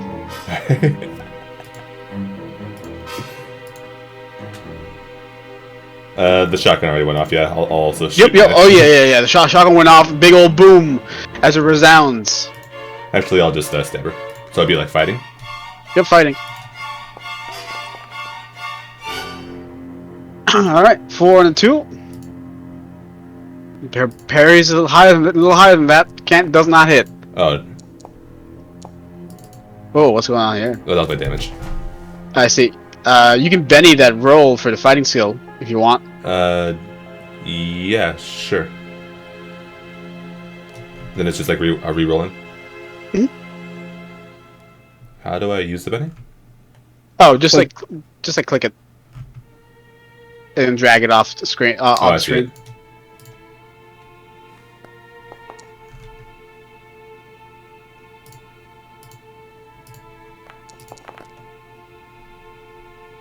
Just enough to beat a parry. Nice. That's 12 points of damage. That is 4 enough to shake her and give her 1 wound. She will use her Benny. Attempt a vigor roll to absorb all that damage.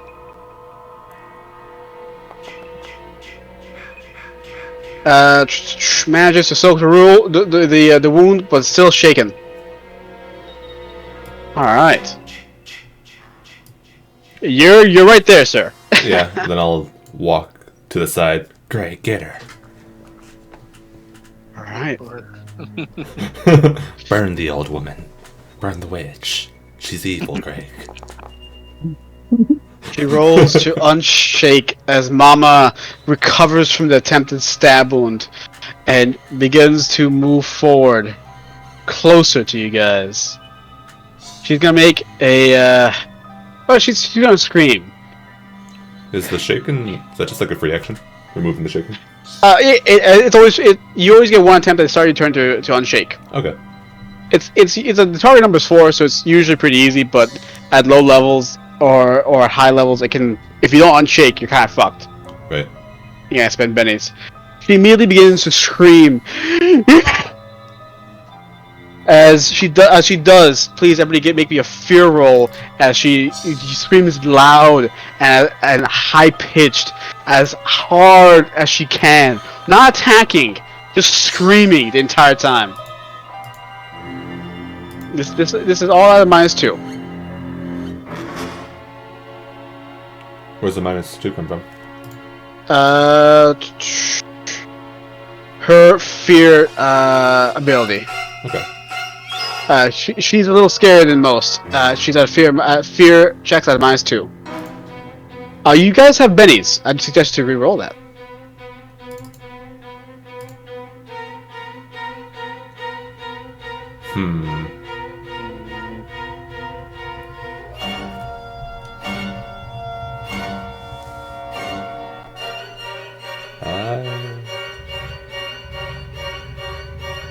Or to take a roll on the fear table.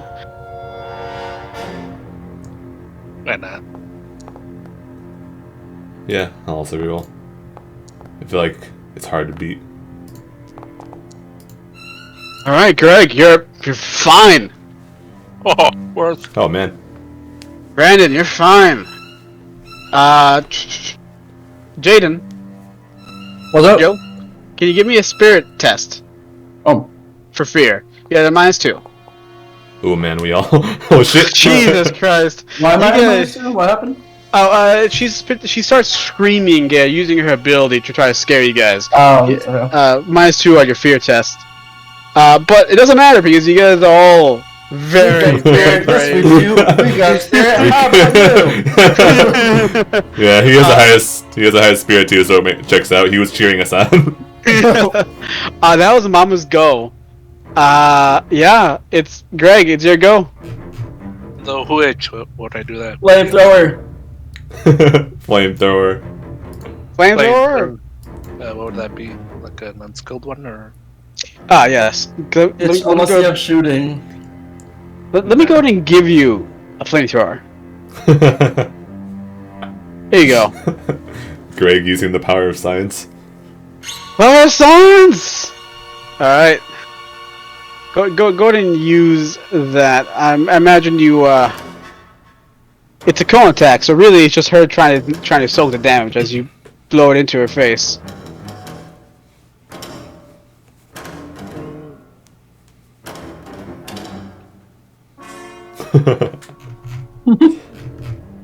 As you begin to blast your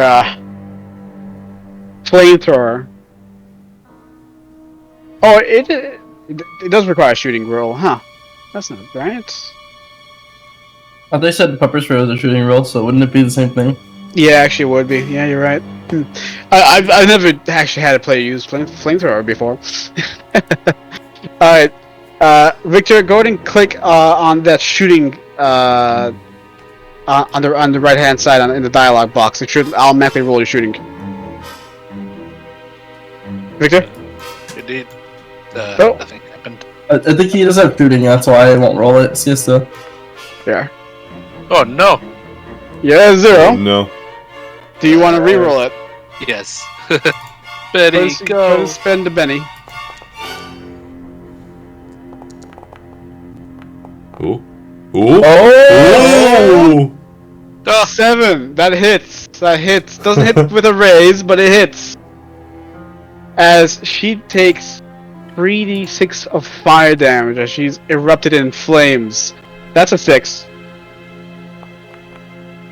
For a total of 15 points of damage. Holy shit. As you just see her become engulfed in a massive flame. Which I allowed Oh, next year. Toughness is only 7. Okay, so that's gonna be 11. Two wounds and shaken at the moment. She will attempt to use her last Benny to try to soak those two wounds. It doesn't soak anything. She takes 2 wounds and is shaken. Yes, Greg, burn the witch. Burn her.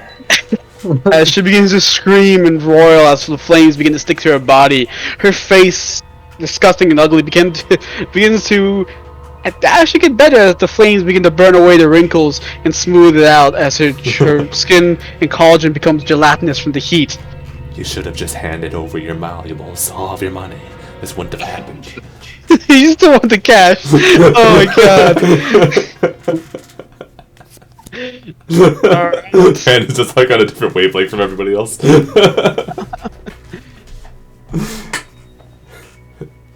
Oh, I shouldn't have done that. It's mean Greg's. to reroll? It's Jaden's It's turn. fine. Next. Alright. Oh, wait, do we actually reroll our initiative every round? Yeah. Oh. Oh shit, go ahead. Okay, yeah. I'll stab her. It's initiative will always change, no matter what. Interesting. That's actually cool. Yeah, it's to make it like not monotonous, essentially. Oh Oh no. no. Is that a critical failure? Yeah, that's a Yeah. critical failure. What were you trying to stab with? A sword? A little switch knife? Yeah, my switch knife. As you stab into the mama, the blade, she grabs your hand as it punctures into her palm. She just grabs at your hand and tries to just pull you into a loving embrace. You are able to get your hand away, but the knife is stuck in her bony clawed fingers, palm, and you lose your switchblade. Alright. I think that's the end of my turn. Yeah. Okay. Jaden Fierce, you have an unloaded shotgun at the moment, and you guys are starting to hear some grunting as things are starting to get closer to you. Yeah. So I'm just gonna try to swing at her, seeing that she's almost dying. Alright. But so I'll use the knife I was given since the shotgun needs reloading. Okay. Yikes. Oof. With a 2, it's not gonna do it. What? Here, let's just try. Oh, sorry. Don't. Here, give that back. Okay. I didn't mean to spend Greg's. I thought it was my character. There we go. Oh, Greg. Oh, Craig's went to bed. I see. Yeah. Alright, I'll reroll. Oh no. Oh no. Oof. That was even worse. That was worst. Alright. The down skill really getting you guys.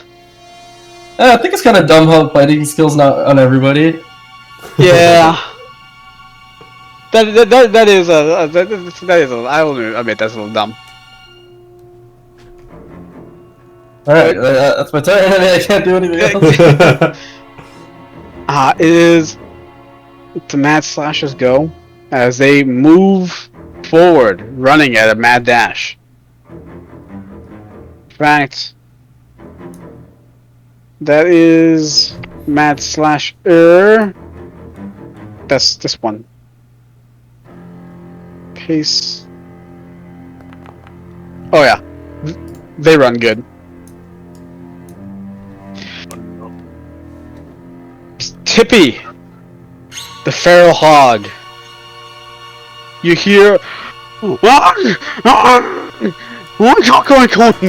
as a massive pig just barrels into the window right here. Sorry, the door right here. The door immediately bursts open, and that's his movement. It is massive. It is blood. It is full of bloodlust, and it is full of hatred. But it's not looking at you guys. What's it looking at? It's looking at Mama. It's sniffing the air, and Mama is very bloody. Alright, Greg, it's your go. Thing I can do is try and stab. Might have to sacrifice my sword for this. It's a 50% chance. Let's go. No. You will miss with that. You don't hit, so you don't have to worry about it breaking. You can use a Benny. I don't have any bennies left. Really? You don't? Really? You have 6. You have 6, dude. Wait, really? Yeah. Shows 0 on my screen. Oh. Do you want to spend it? Yeah. Try it one more time. Damn. You hit. Nice. Go and give me damage. 6, right? What is it? Just roll the on your gear. This Gear, damage again. the damage roll. Damage. Ooh, not enough to even hurt her. You can use another Benny to re-roll that damage. Go. Let's fucking roll. Ooh, there it is. That is just not enough to beat her toughness, actually. I thought it was 5 million. Damn. You want to spend another Benny? Yeah. This is our final stand. Yeah. One last time. Go. Damn. Do you want to spend another Benny? Do we? This is attempt number 4. You down to 3. Is she still on fire? She's not on fire anymore. Oh. Spend it. Alright. One more. Just try once more. A be true. Be true. Alright. No more. No more. You fucked try. Multiple swings with a broadsword, but she is ducking and weaving.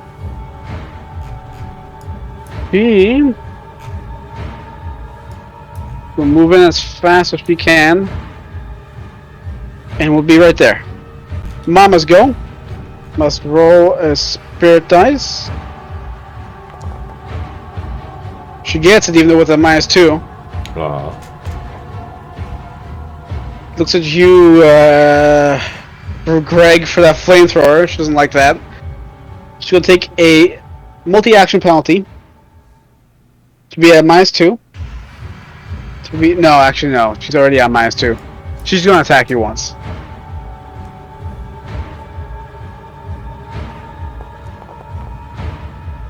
Nope, doesn't hit you. Noise. So I'll spend a Benny. Oh no.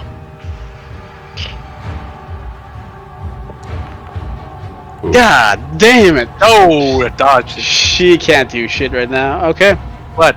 My C's too high for you? Come on, bitch. I say. Jaden, it's your go. Your shotgun's loaded. Alright. Jaden, blast her. Question. Do you have... How quick is it to get the combat survival yet? The what now? Apparently, I was looking it up. They're saying, like, Savage Worlds isn't really meant to be a hit and miss game. There's apparently stuff in the combat survival guide where you can do other stuff. Oh yeah. You feel free to do that. I mean, I don't know what it is because I don't have it. Where like the combat it should be in it should be in the rule set that I gave you. If that's what you're asking. I mean, it's only about shaking, healing, multi-actions, nothing about like things to do during combat. Okay, let me see. So, there's call shots. You can aim to give yourself extra bonuses, although you like forgo your attack. But with an aim shot, you can give yourself a +2 to your next attack roll, for example. There's called shots. You can defend. You can use all your energy to increase your parry by +4. You can try to disarm. You can try to make verbal jabs at somebody with your taunt skill.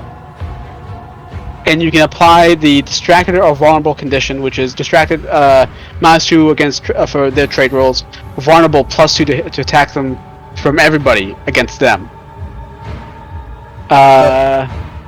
So that would be like trying to taunt them essentially. There's also something called gang up bonus, which is basically if for each additional adjacent foe who isn't stunned, you add a +1 to the fighter's rolls +1. Oh wait, so we should have had that with me and Greg here. Yes, I don't think any of you guys would have hit though, even with that. 6 wouldn't hit with Greg's like 10 rerolls or whatever. Let's see.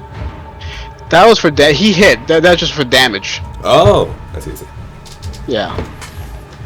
Yeah. So yeah. Okay. I'm gonna try the taunt. Sure thing. You also have to reload your shotguns though, don't you? I thought you took the multi-action penalty last time to reload it. Yeah. So you gonna go ahead and top? Well, it says I lower their attack by 2 and possibly shake them, you said? You can make them distracted, which is subtract distracted. 2 from all the trait rolls, including their fighting attacks, or you can make them vulnerable and basically make it easier to hit them. I see. And I see this giant boar up there now. Yeah, there's this giant board there now too. Alright, okay, I'll just shoot this first.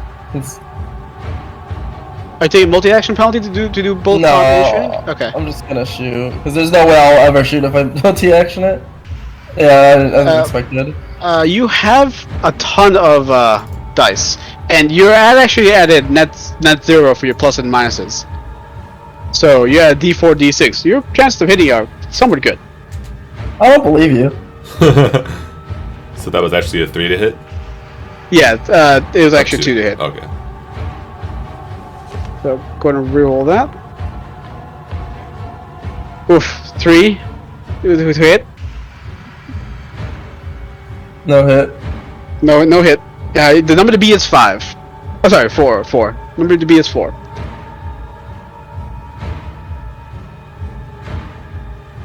Doing it one more time just to prove a point. Yo. Ooh. Oh. You proved your point, sir. It's going Oh my still? God. It's a crit. Oh my god. 13. That's hit with a raise. You're at close range with a double-barrel shotgun, which means it's gonna be on beautiful. What's the damage? Because it's not written here. Its piece is variable. It's gonna be a 3d6 plus another d6. So give me 4d6. Is that plus a 2? You fired both shotgun shells, right? Oh, you have to fire both for that. Yeah. I mean, Okay. you can say yes. I won't because I only have the 3 more shots. So I Alright. lost one of the malfunction. Yep. All right. So Oh, 46 is that right? Wow, 46. those are a little low. Give me one more d6 then. Yeah, but she's out, Benny, sir. That's 12. It's like, All right. out of here. That's her threshold. How do you want to do this, sir? Alright, I'd like to point it right at her forehead. I mean, I'm not doing the crowning thing, it's just for dramatic effect. Yeah, no, it's fine. I like it. Yeah. And I say, this is for Nishinoya, and I blast her. The shotgun shells just spray out into her disgusting, disfigured head as she gets blown back straight into the fireplace. As she begins to scream and burn. You fucking got it, dude. Fucking shotgun to the face, blew into the fireplace, and she's there roasting like a marshmallow. Oh god. And now the giant thing in the room. Tippy immediately moves, grabs her, and then moves out. At the Oh. same time, chewing her Oh. like a fucking dog toy. That's basically as far as it can get, as it's just like just going to town on his body. Really, there's a lot of hatred in that. All right, Brandon, here you go. They're coming. I hear their asses on the wind. Just bring the place down.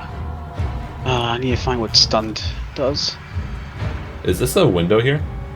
Or this is the window right here, right? That's a window, yeah. Okay. Brandon will. Can we? What's up? I was thinking like preparing an action. I want to throw the flask of alcohol at this like floor here. But yeah. Can I just prepare an action to throw the flask At the floor? at like Yeah. the door when it opens? I guess.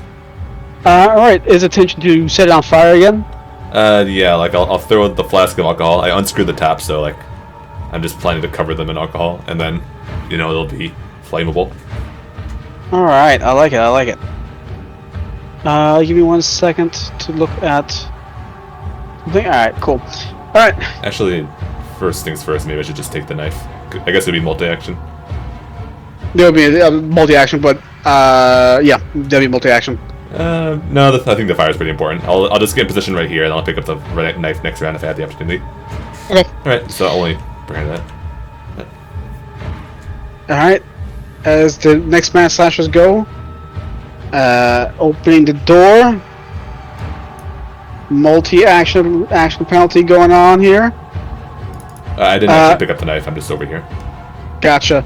Seeing Mama being shaken off in the distance by this massive Tippy the monster, you see this thing begin to weep. Mama! It must roll. It is stunned for 6 rounds. Oh no. Oh. Is that the guy who was burned? Yeah, it's the No. guy. That is the one that's burned. Yep. Oh, is it? The right eye. Right. I guess. Okay. Technically left eye. Technically left eye. Right eye for you guys. You're right. Alright, Greg, is there you go? It's just screaming that Mama is dead, and it's like it's just prone on the ground, having a tantrum. Should we burn them too? Yeah, did my hold action go off? Yes, Okay, so it would be like a fighting? Or no, unskilled? unskilled, please. Yep. Burn them. Okay. You definitely light the. You definitely throw the flask out. Just fine. Okay, yeah, it was unscrewed and now they're alcohol splashed over here. Yep, the alcohol splashes. It's a very high proof. You can just sponge it in the air as it just covers the one that's the already burned victim with more alcohol. This Okay. one's from Jason. Okay. Greg, Oh. poor Grog.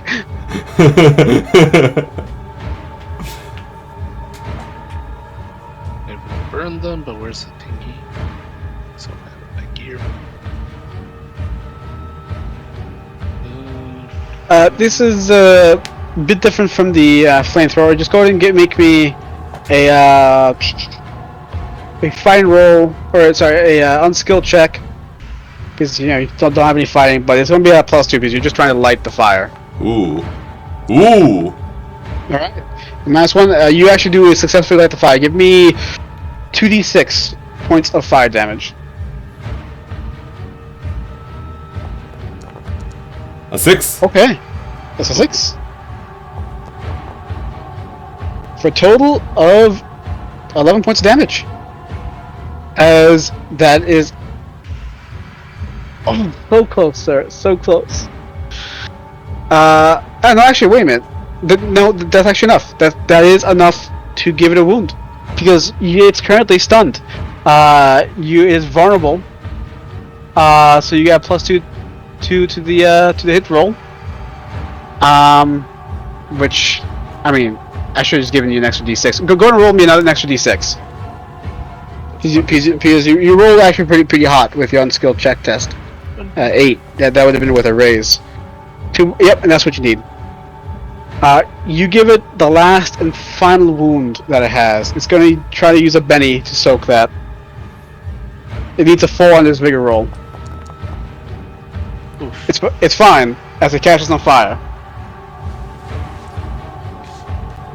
So if it has 3 wounds, it's dead? It's 3 wounds is the 4th wound kills it. Okay. Just like you guys. Okay. Greg, where do you want to go?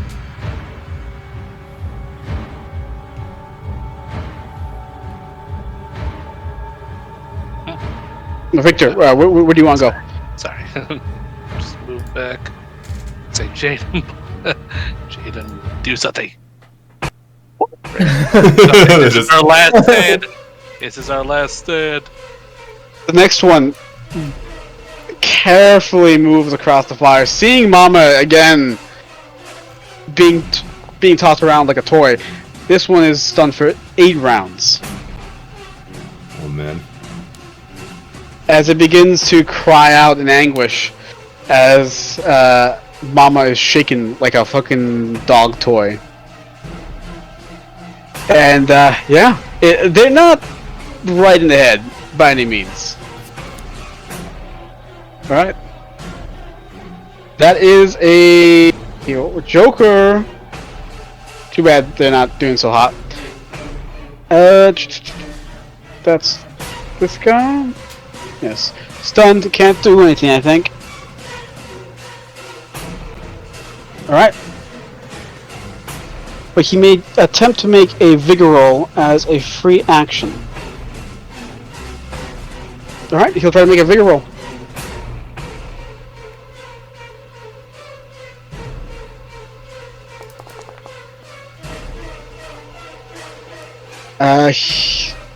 He recovers. Gets up from prone. That's his go. Aiden, it's up and it's in your face. It's up? Okay, so that means he's not stunned now? He's no longer stunned. It rolled very well on its vigor test to unstun. Okay. So he revived, but he's distracted and... He's still vulnerable until the end of the next turn. So it's easier to hurt him still. You still have a +2. You have your shotgun still loaded with a round. So you are was that Greg? That was Greg.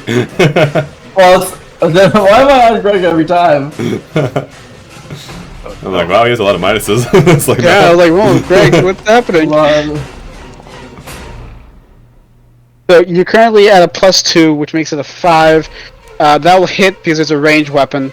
3d6. Give it to me. Give me the damage. That's a 6. Explosive. That's a 6. Give me another 6. That's a 6! Oh shit! Give me another 6. Come on, let's go. Oh It's my point god. blank range, double barrel shotgun. That's 4 good. damage. 24 damage. Toughness is 10. That's gonna be 14, 18. 3 wounds has to soak. 3 wounds. This one is still full health. Make a bigger roll. Soaking only for 2 wounds. As the round punctures into this mad slasher, the shotgun round digging deep into its shoulder. It kind of rolls the shoulder a bit, with blood actively leaking out.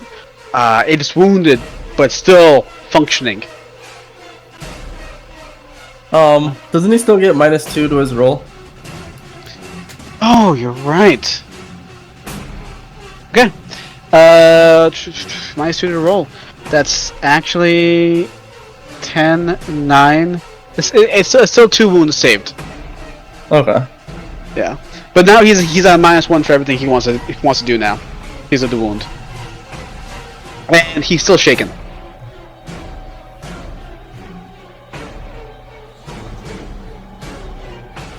All right. Are you staying there, Jaden? No. Just like Come on, keep guys. the train going and go behind him. Guys, help me. No, I know there's a tight. I'm gonna go between you guys, 'cause I'm scared. All right. This one is the man slasher that you guys, the brute one, the big one. You haven't really seen him fight too much, besides the fact that he's very skilled in the counterattacks. I can't believe he rolled high on the soak. I'm angry. He did force me to use one of his 2 bennies. So can I do something like multi-action shoot my gun twice? Yes, you can. Okay, yeah, I'll shoot him twice. You did good, Okay. Jaden. Now all this guy has to do is give me all of his money, and everything will be okay. Are you listening? Money. Oh god. Give me all your money, bub. I have a gun. Shoot twice, no penalty because of the +2 for vulnerable. Multi-action -2, cancel itself out.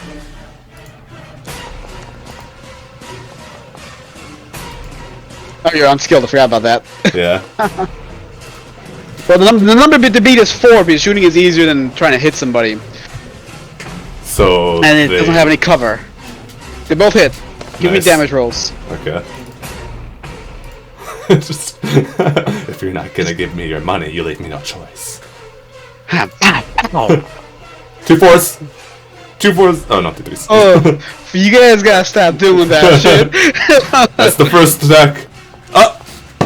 Okay. 14 Oh, and. I will spend a GM Benny to make it so that he, his Benny is to immediately unshake so it doesn't get, not that easy to wound him. Now he's gonna spend my GM Benny. So you can soak that 14. He's gonna make a vigor roll. That will give him another wound if it goes through. Oh. He's at a -1 because he's already wounded. So that's gonna be a 9, -2 because he just got stunned. Because he's actually at a -3, so that's Another wound? yeah, that's another wound I think. Yeah, Oh, man. 7. No, it's not another wound. It would have been another wound if I didn't use the Benny to unshake him. He's shaken again. Okay. And now you're 9. It's not actually enough to hurt him. His toughness is high at 10.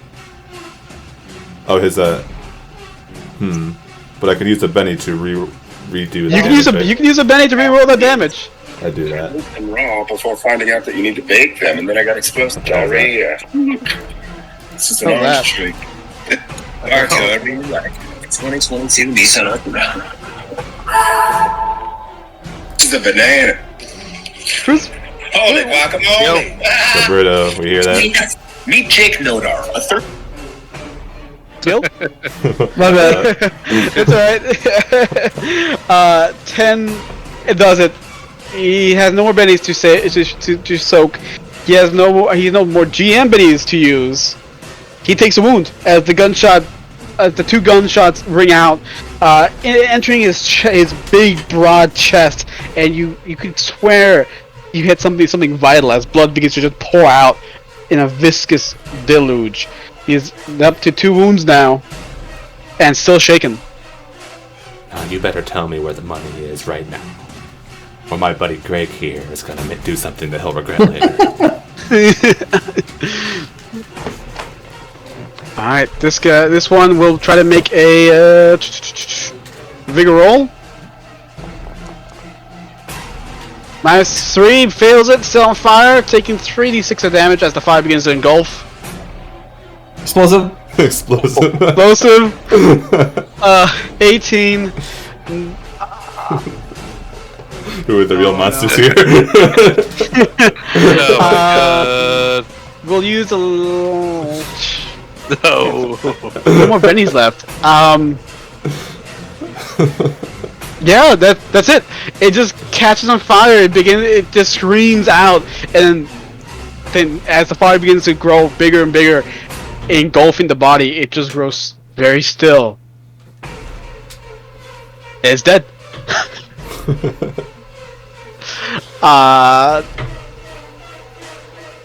Let's see if Tippy gets bored. Oh, no. Tippy's still happy. He's enjoying it. He's enjoying his little chew snack. Greg. Boy. Finish him off, Greg. He's not coughing up the dough. There's only one thing left for us to do. Oh my god. Burn him again. Can we burn him again, or is he already on fire? He's not on fire right now. But is he alcoholed? He is not. He's not. He avoided that. Damn. Well, still have my sword, so Going in. All right, don't miss. stay him once. Ugh. Oh no. Still have 2 more bennies. Roll a Betty.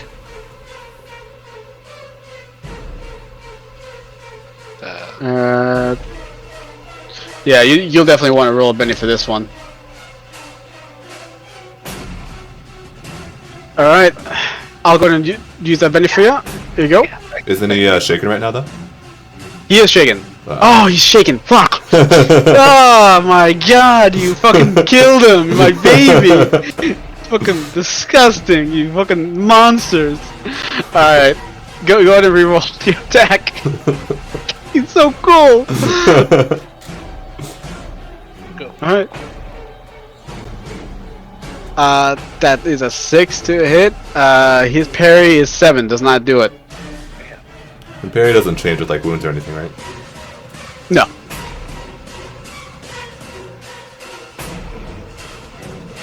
Do we spend the Although, last- actually, Greg, you are you?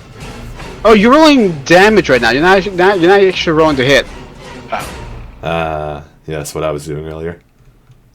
Please roll your unskilled roll first. You're at a +2, -2, so that gets zeroed out. And you're exploding 4. So that's 6? 6. Yeah, you got 6 straight. -1 because you're fatigued. So you got 5. Not enough to beat his parry. Go ahead and roll that one more time because you did use that Benny. Aw. Damn. Nothing. Keep the tray back. Yeah. Mama is, well, being a true toy. Cards automatically shuffled. Tippy. Is Tippy happy? Oh, he's not happy anymore. Oh no. He uses his action to toss Mama off into the woods, and then lumbers in, staying right there. Jaden, your go.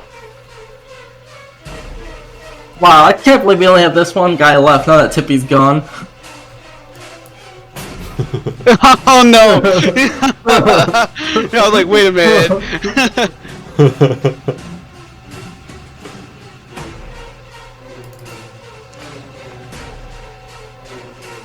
What the hell just happened? Why am I distracted? Yeah, like- Oh yeah, yes, they actually have actual effects on you. Are you trying to shoot him again?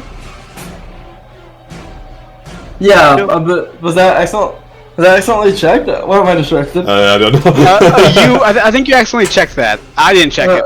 Okay. I But see. It's a 0 then, right? it's you're at a -2 +2, so it's just a straight 2, actually. Oh, it's a straight straight two. 2. Straight Okay. All you need is a 4.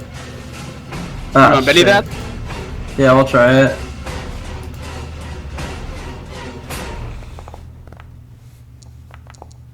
Oh, there that's it is. what we like Ooh. to see.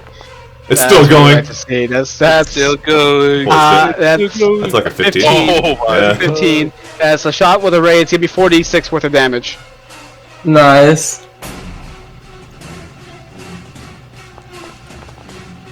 No explosion. No explosions, but that's 18 points of damage. That's he doesn't have any bennies. He's weak. How do you do it? I'm like, and this one's for Jason! And the shot. right in his crotch.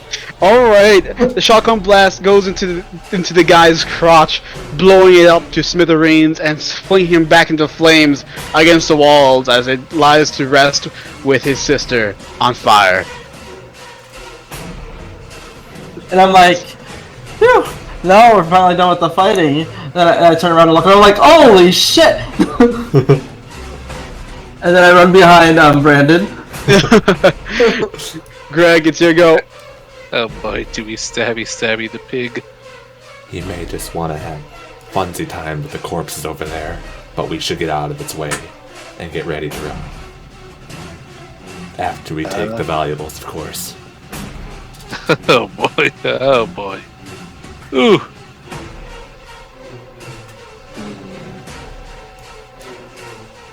Mm.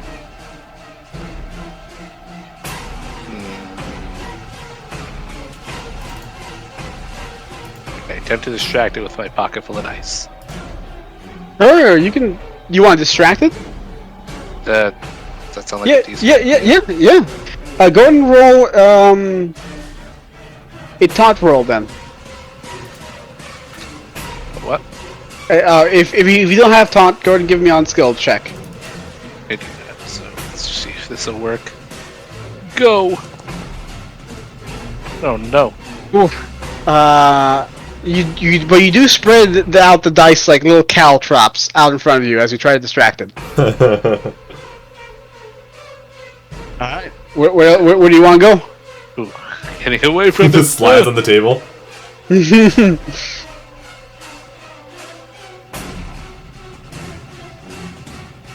Alright. Brandon, your go. Alright. I'm expecting it to run down and eat the corpses, but if it runs towards me, I'm preparing an action to shoot it. How's that? Sure.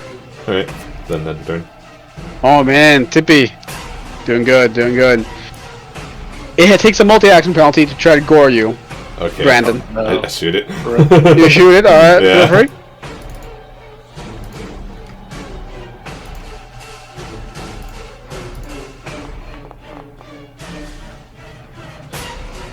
That is not enough. Just like a natural one, right? I'll spend a Benny again.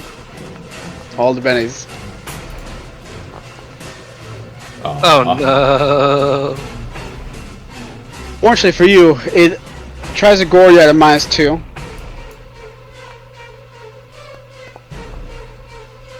It's a total of 7 to hit you. My toughness is 7. Your parry is 5, so it just hits you, but without a raise. Okay. And this is for the damage marbles right here. Oh. Oh, that was an explosive. That was explosive. 24 points of damage as a tusk just tries to gore you. Do you have a Benny to try to soak that, sir? Yes. My last Benny. Alright, give me the vigor roll.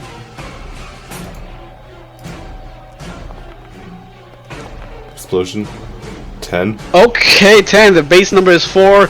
That's 2 wounds soaked. You received... Your toughness is 7. So it's 11, 15, 19, 23. You soaked 2. You only take 2 wounds. Okay. So I have a damage potential of 4. You take only 2, and you are shaken. Okay.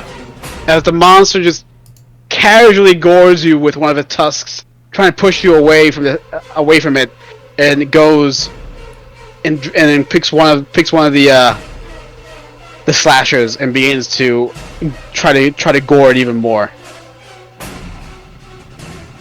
You just happen to be a little too close to it. I'm like on the table. It doesn't. This guy's huge. This guy does. It also doesn't like people. Oh, no. It saw you and I was like, I want you. Alright, Jaden, your go. Oh god. Should we hit it, guys? Or should we run? I'm getting out of here. Holy fuck. Let's get the fuck out of here. Which way should we go, Brandon? I don't know. You can see the woods on the other side of this place, right? Oh yeah. The normal person does.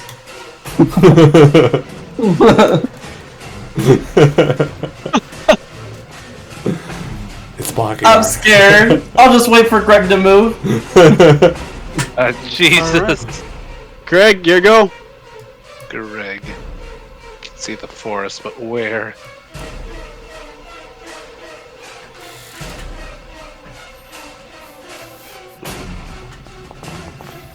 Or be the woods. Alright, the woods. It's over there. Then it's just gonna start running. Ugh. Okay, feel free. Alright. And you had 6 inches of movement, right? Yeah. Yeah.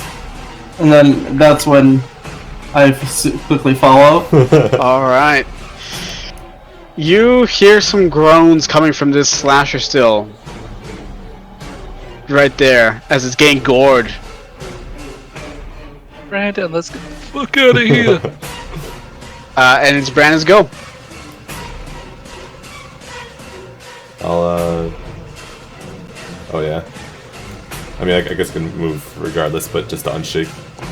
Okay, I'm no longer There it is. cool. Yeah, it's pretty easy to unshake unless you're wounded, because that -3 fucks you. Right? And then, is it an action to close the door? I guess I can still close the door. Yep, you can still close the door. I'll close the door, and then I think I can still move a wrench. Yep. And that is it, guys. You managed to run off into the night after apparently taking down the entire family of psychos and letting a pig rampage amongst them. The flames, as you make it past the building and off in the distance, begins to grow larger and larger. The building soon becomes engulfed in a massive inferno of flame. And you guys walk as far and as fast as you can. Brandon Buttkiss, your wound hurts like a motherfucker. You think it broke at least 2 ribs on your left side. Can we try and like patch him up? Sure. Give us the survival one. If you have a healing med kit, you can make a healing roll. I have a medkit, yeah. All right, you wanna? Yeah, the medkit. If somebody has healing, they can use the med kit. Anyone? Healing. No, I just let the nurses do that for me. I love it. All right, Brandon Butkus, you can try it, but it's gonna be at a -4. I'll do it oh wait. Actually, -6. Actually, Wait, what? 6, what? it's -2 because you're trying to apply it to yourself, -2 because you're wounded, and -2 because you're unskilled. Somebody Just set it else up. do I mean, can you just hand it over? Oh, okay, sure. Then it's only a -2. Oh my god. Alright, You have kills each character once in the first act, and then it's like, oh, you're gonna give it to them and use it? Oh, okay. I just want blood. Sure. Somebody give me a healing roll. Don't get a critical failure, otherwise you'll give him another wound. Who do you trust? I only trust the one with the smart smelling butt. You know how to treat your ass. Oh man. Alright, stay still, Brandon.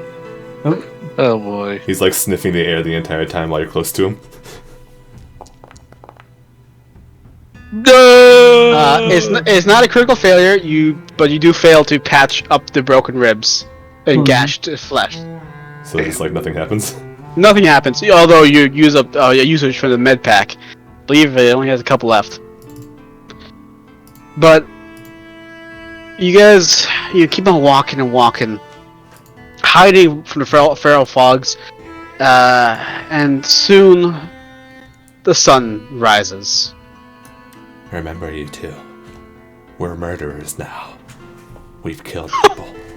We can't tell anybody about this night, what happened. Or else we're all going down. Mine was self-defense! Brandon. Those were our classmates. Eventually someone's gonna know they're gone and they're gonna investigate this place and more importantly, us 3. All that matters to me is that my name doesn't come up.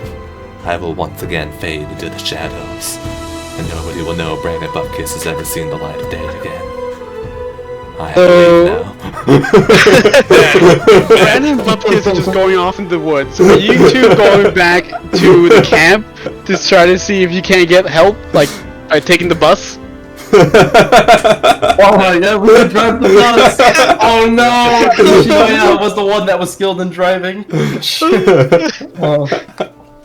Oh no, this entire time, the bus. What are you guys doing? This is epilogue time. I think, We can't go back. Greg, we might have to just repopulate the world right here. Jaded, you know, you're a cool dude and I like you a lot, but that's not how it works. We don't just plant the body parts of people and they grow into more people? So why do we bury them? I'm confused. I hear the highway nearby. You in fact do hear a highway nearby. It's Holy just, shit, we're near the civilization. it's If just- we could. It's just Brandon making wind noises in the woods. No, you're able to find a road. It's not like a massive highway, but you find a road. I can use my hitchhiking skills. I do shave these legs for a reason. Whatever gets us out of here faster, man.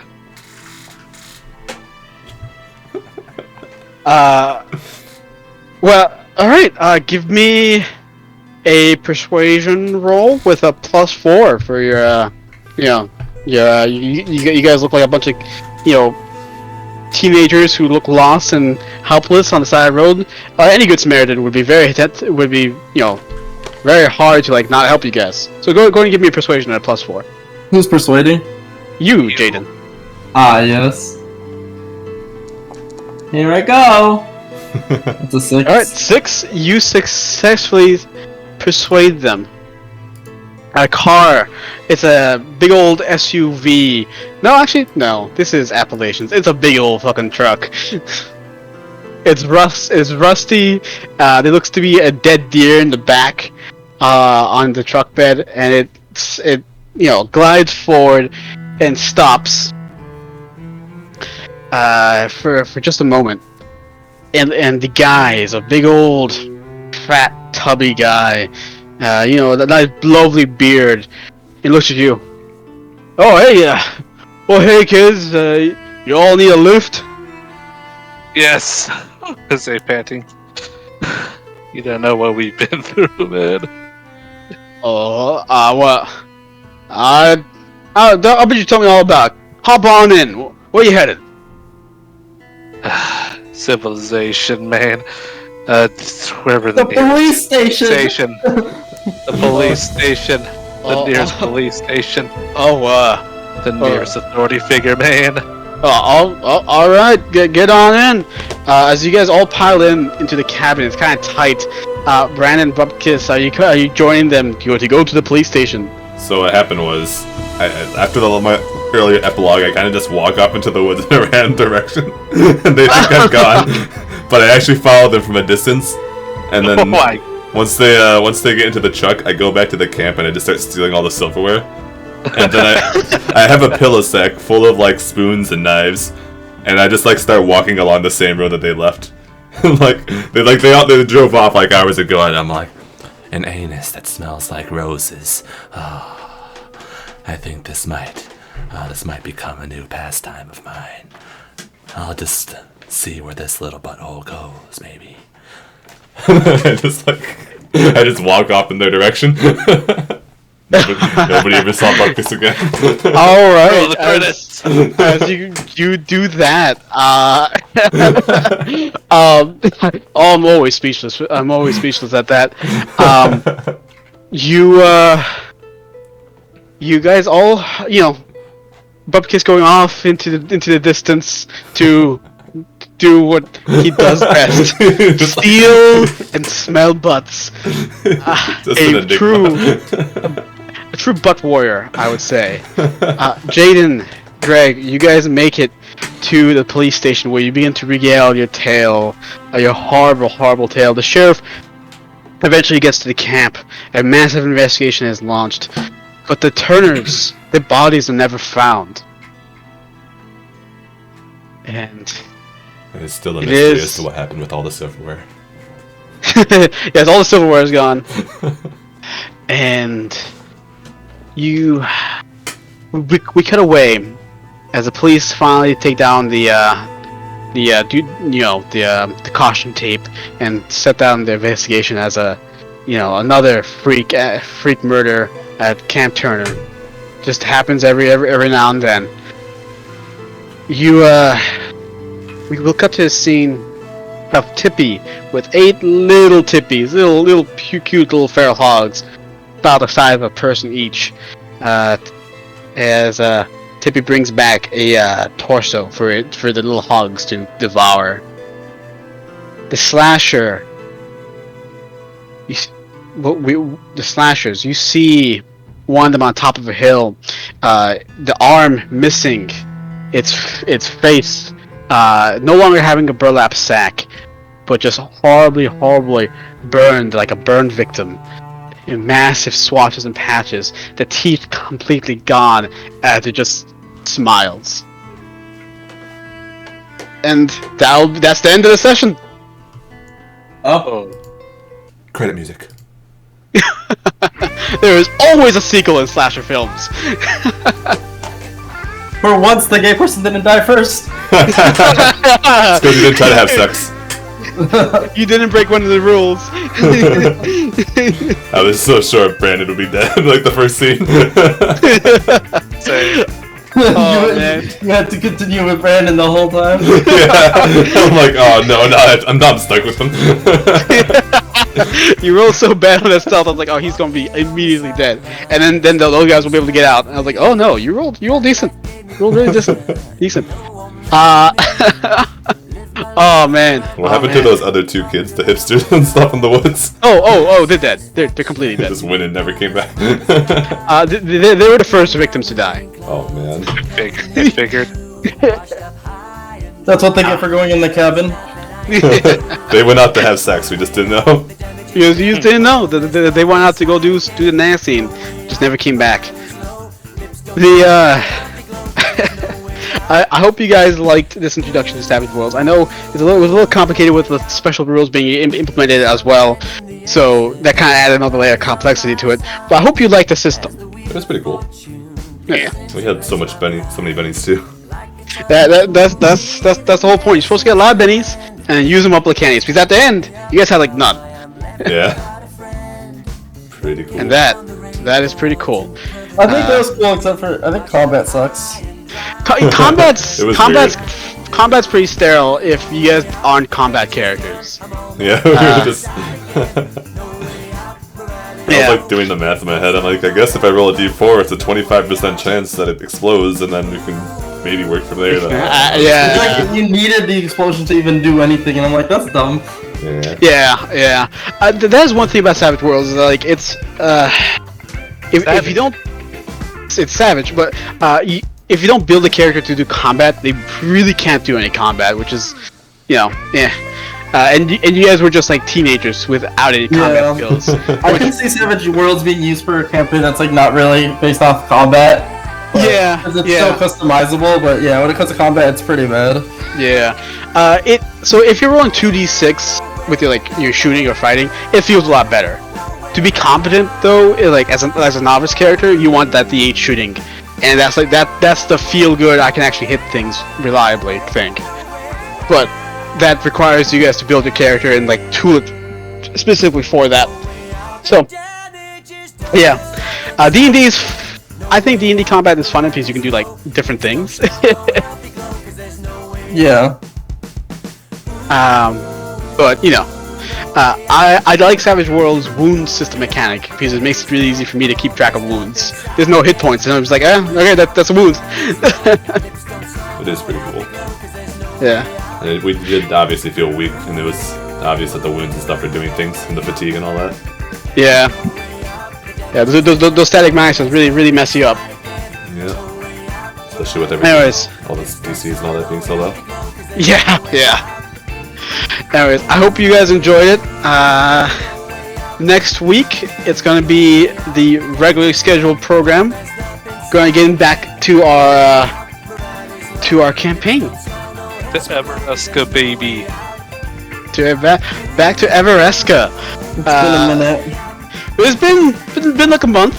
I think Bill missed the end of the last session. I think that's what happened. Did he? We're about to climb the mountain, and I just managed to deceive the guy, so he doesn't know why we're going there, but we're going to meet our contact. Yeah. It sounds familiar, actually. I might have missed the ending, yeah. And I was doing a very good job at being a stutterer. And we're like, Do you want me to spoil something for you, Gil? Yeah. He got him pregnant. oh yeah, you have a new child. That's right. I remember because I tagged you in that. I sent you a picture of the. Oh yes. DeAndre. Yes, he got. I remember that now, He yeah. got big pregos. And we're You like, and your Very nice. we're like you and your 15 potent seed. Did we add a tab yet? We need to check. Yeah, we did. I added him to the tab, but I feel like there's some names that we didn't add yet. Oh yes, yeah, we need help. I know you have the list somewhere. Yeah, I'm going to do an audit to go back and look through it. Oh my god, you get so many people. All of them. We need to know the children. Okay. I need to know who to include into my will when I die. I already got the session prep for next week pretty much done. So besides some like little things, I'll focus on zeroing out your children. I have the notes everywhere, just on different mediums. Yes. And I hope we get to mess around Nebraska after we meet our informant. It's a cool city. It's a cool city. It's a big city. If we don't go exploring, it'd be a waste of an episode. It would be exploring, having a good time. I legitimately just can't believe I got that 20 on that investigation check. I think I'd be able to do it. Yeah, good times. Good times. I did Well, all the weird characters we played this session. That was funny. I'm like, oh man, and with the athletics guy, he's getting like plus 10 on every single roll. Me and him are totally gonna be last survivors, and then like we die first. Like, oh. And then he kills them up, and I was like, okay, now I'm salty. I'm like, oh. I'm sorry, guys. I lived because I believed in the heart of the dice. You faced against the female one, which is actually a better fighter than the male one. Like, a lot better. Like, Jason was actually the healer, too. He goes in, like, fucking guy has his throat cut, fucking instantly gets an 11. That was like... the healer and the fighter that you murdered. I know. Yeah. I was like, oof. That's bad. That's bad. Fucking friend. This, like, hides too well. Yeah, honestly, if I wasn't expecting Brandon to actually succeed on stealth, I was like, okay, they'll be fine. They barricaded themselves in a place with no windows, which is bad for them. But Brandon's out here in out of nowhere. He'll get, instantly killed. But that didn't happen. So I am sorry, I guess, for massacring half of the party.